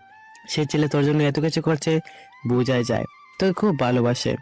আর তুই যদি এখনই ওর কাছে না যাস, রাহুল উল্টা পাল্টা কিছু করে বসতে পারে। আবির কথা শুনে স্নিগ্ধা আঁতকে ওঠে। সত্যি তো, রাহুল কতটা একা আমি জানি। ওই দিন রাগ করে কিছু কথা বলাই নিজের হাতের ক্ষতি করেছে। আর সে যদি ভাবে আমি তার মার মতো ওকে ছেড়ে চলে গেছি, তো আর ভাবতে পারছে না স্নিগ্ধা। গলাটা শুকিয়ে আসছে। এমন ব্যবহার করা মোটেও ঠিক হয়নি তার। রাহুলকে শাস্তি দিবে এসব এখন কিছুই মাথায় নেই স্নিগ্ধার। এক লাফে উঠে দাঁড়ায় স্নিগ্ধা। আবির শুধু দেখছে স্নিগ্ধা কতটা উত্তেজিত হয়ে পড়েছে। রাহুল কিছু করে বসতে পারে কথাটা শুনে। আবিরদা, আমি যাচ্ছি। বলে স্নিগ্ধা দৌড়ে বেরিয়ে যায় কেবিন থেকে। আবির স্নিগ্ধার যাওয়ার দিকে তাকিয়ে থাকে। আজ আমি যদি বলতাম, স্নিগ্ধা আমি তোকে সবকিছুর জন্য ক্ষমা করেছি, আমার বিয়ে কর, তবে স্নিগ্ধা তুই কি বলতি? উত্তর কেউ জানে না। বলেই আবির একটা দীর্ঘ শ্বাস ফেলে। আসিফ গিয়ে পাশে বসে আবিরকে জিজ্ঞেস করে, সত্যি কি সব মেনে নিয়েছিস তুই? হুম। কিভাবে? এত বছরের ভালোবাসা তোর। তাই তো, ভালোবাসার মানুষের সুখের জন্য সব করতে পারি। আসিফ আর কিছু বলে না। আসিফ বুঝতে পারে আবির বড়সড় একটা কোরবানি দিয়েছে নিজের ভালোবাসার। স্নিগ্ধা দৌড়ে হসপিটাল থেকে বেরিয়ে রিকশাতে উঠে পথ যেমন শেষই হচ্ছে না। আর স্নিগ্ধার মাথায় হাজারো চিন্তা। রাহুলকে বাসায় গিয়ে পাবে তো? কিছু হয়নি তো? এসব ভাবছে আর বারবার রিক্সা চালককে তাড়াতাড়ি যেতে বলছে। ওইদিকে রাহুল আবার সিগারেট খাওয়ার চেষ্টা করছে, দু হাতে দুইটা নিয়ে ছাদের রেলিং এর উপর দাঁড়িয়ে। চোখের নিচে লাল হয়ে আছে, সিগারেটের ধোঁয়া নিতে পারছে না রাহুল, তাও চেষ্টায় লেগেই আছে দুইটা সিগারেট শেষ করার জন্য। যুদ্ধ করছে এক প্রকার। এমন সময় পেছন থেকে ডাক আসে। রাহুল! রাহুল পেছনে তাকিয়ে দেখে স্নিগ্ধা দাঁড়িয়ে আছে। একটা মুচকি হাসি দেয় রাহুল, তারপর সিগারেট ফেলে নিচে নেমে দাঁড়ায়। আর এসব দেখে স্নিগ্ধার কলিজা শুকিয়ে যায় অবস্থা। সারা বাড়ি খুঁজে না পেয়ে ছাদে আসে স্নিগ্ধা। রাহুলকে রেলিং এর উপরে দাঁড়িয়ে থাকতে দেখে ডাক দিয়েই স্ট্যাচু হয়ে দাঁড়িয়ে থাকে স্নিগ্ধা। রাহুল আস্তে আস্তে স্নিগ্ধার কাছে গিয়ে জড়িয়ে ধরে আস্তে পৃষ্ঠে। রাহুল যেন কলিজা ফিরে পেয়েছে তার। স্নিগ্ধা নড়াচড়া না করে। রাহুল বুঝতে পারে স্নিগ্ধা রাহুলকে এভাবে দেখে ভয় পেয়েছে, তাই আস্তে করে মুখটা উঁচু করে স্নিগ্ধার। এই দেখো জান, আমি একদম ঠিক আছি। এইবার স্নিগ্ধা রেগে ইচ্ছে মতো কিল ঘুষি দিতে থাকে। ওখানে কি করছিলেন? হ্যাঁ, কি করছিলেন? আমি কতটা ভয় পেয়েছি। মরতে গিয়েছিলেন? হ্যাঁ, একদম মেরে ফেলবে এসব চিন্তা করলে। এই মেয়ে, আমি কেন মরতে যাব? আমার বিশ্বাস ছিল তুমি আমার কাছে ফিরে আসবে। আমি মরে গেলে তোমার জ্বালাবে কে? ফিরে আসবো দেখে ওখানে দাঁড়িয়েছিলেন? হ্যাঁ, বলেই আবার মারতে লাগে রাহুলকে। রাহুল আর না পেরে স্নিগ্ধার কোমর জড়িয়ে ধরে নিজের ঠোঁট চেপে ধরে স্নিগ্ধার ঠোঁটে। স্নিগ্ধার শখ খেয়ে চোখ দুটো বড় বড় করে ফেলে। কিছুক্ষণ পর ছেড়ে দিয়ে স্নিগ্ধার কপালে নিজের কপাল ঠেকিয়ে বলতে থাকে, খুব বেশি ভালোবাসি। আমিও খুব খুব খুব ভালোবাসি। কখনো ছেড়ে যাব না, কখনো না। রাহুল খুব টাইট করে জড়িয়ে ধরে স্নিগ্ধাকে। আজ স্নিগ্ধাও সমান তালে ধরে রাহুলকে। আমিও যাব না আমার বেবির মাটাকে ছেড়ে। 5 বছর পরে রাহুল স্নিগ্ধা তাদের ছেলে আরিয়ানের হাত ধরে দাঁড়িয়ে আছে একটা কবরের সামনে। রাহুল স্নিগ্ধার চোখে পানি। কবরটা যে আর কারণ না, আবিরের জন্য সবাই রাহুল আর স্নিগ্ধাকে মেনে নিলেও রাহুলের সাথে স্নিগ্ধা ভালো থাকলেও চোখের সামনে বেশি দিন নিজের ভালোবাসাকে অন্যের সাথে সুখে থাকতে দেখতে পারেনি। চুপচাপ থাকতো আবির। আবির অনেক চেষ্টা করেছিল সব ভুলে সুখে থাকার। স্নিগ্ধা অনেকবার বিয়ের কথা বলেছে আবিরকে, কিন্তু আবির ভুলতে পারতো না স্নিগ্ধাকে। কিন্তু কাউকে বুঝতেও দিত না আবির। কেউ বিয়ের কথা বললেই এড়িয়ে যেত। আবির আরিয়ানকে খুব আদর করত। স্নিগ্ধা রাহুলের সাথেও নর্মাল ছিল। লাস্টে আবিরের মা মারা গেলে আবির খুব ভেঙে পড়ে।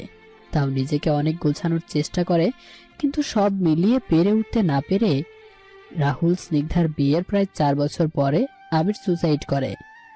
তাও তো কেউ বুঝতে পারেনি আবির স্নিগ্ধাকে ভুলতে না পেরে সুইসাইড করেছে। কিন্তু কেউ না বুঝলেও রাহুল বুঝতে পারে আবিরের এই স্টেপ নেওয়ার কারণ। আবিরের চলে যাওয়ার পর রাহুল খুব ভেঙে পড়ে। নিজেও আবিরের মতো স্টেপ নিতে চায়, কারণ তার জন্যই আজ আবির নেই। এটা মানতে পারে না রাহুল, কিন্তু স্নিগ্ধা আরিয়ানের কথা ভেবে পারেনি তাদের সুখে রাখার দায়িত্বটা যে আবির রাহুলকেই দিয়েছিল। রাহুল স্নিগ্ধা এখন খুব একটা ভালো নেই। আবির তাদের জীবনের পথ চলার মাঝে তাড়া করেই বেড়ায়। স্নিগ্ধার শুধু মনে হয় সে ভুল করেনি ভালোবেসে রাহুলকে, কিন্তু রাহুলের সাথে সুখী হওয়ার আগে আবিরের সুখে থাকাটা ঠিক করে দেওয়ার প্রয়োজন ছিল বোন হিসেবে। আবার মাঝে মধ্যে ভাবে আবির দাকে একটু ভালোবাসলে কি হতো আমার। উত্তর খুঁজে পায় না। স্নিগ্ধার চোখ বেয়ে কয়েক ফোঁটা পানি গড়িয়ে পড়ে। শুধু আজ আবির নেই, 1 বছর। তাই রাহুল স্নিগ্ধা এসেছে আবিরের কবর জিয়ারত করতে।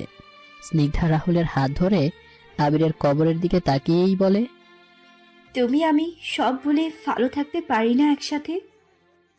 ভালোবাসি। ভালোবাসি। হয়তো এখন ভালো না থাকলেও স্নিগ্ধা রাহুল একদিন সব ভুলে ভালো থাকবে, খুব ভালো থাকবে, ভাগ্যকে মেনে নিবে। আর স্নিগ্ধার মা ছেলেকে নিয়ে সুখী ফ্যামিলি হবে তাদের। ওই যে একজনের জন্য কারোর জীবন থেমে থাকে না, কিন্তু আবিরের মতো কিছু ভালোবাসার কাঙাল থাকে, তারা এই কথাটার মানেই বোঝে না। কি ভাবছেন আবির ছ্যাঁকা খেয়ে মরে গেল? না, সে ভুলতে পারতো না তার ছোটবেলার ভালোবাসাকে, কারণ তার ভালোবাসাও পবিত্র ছিল, সত্যি ছিল।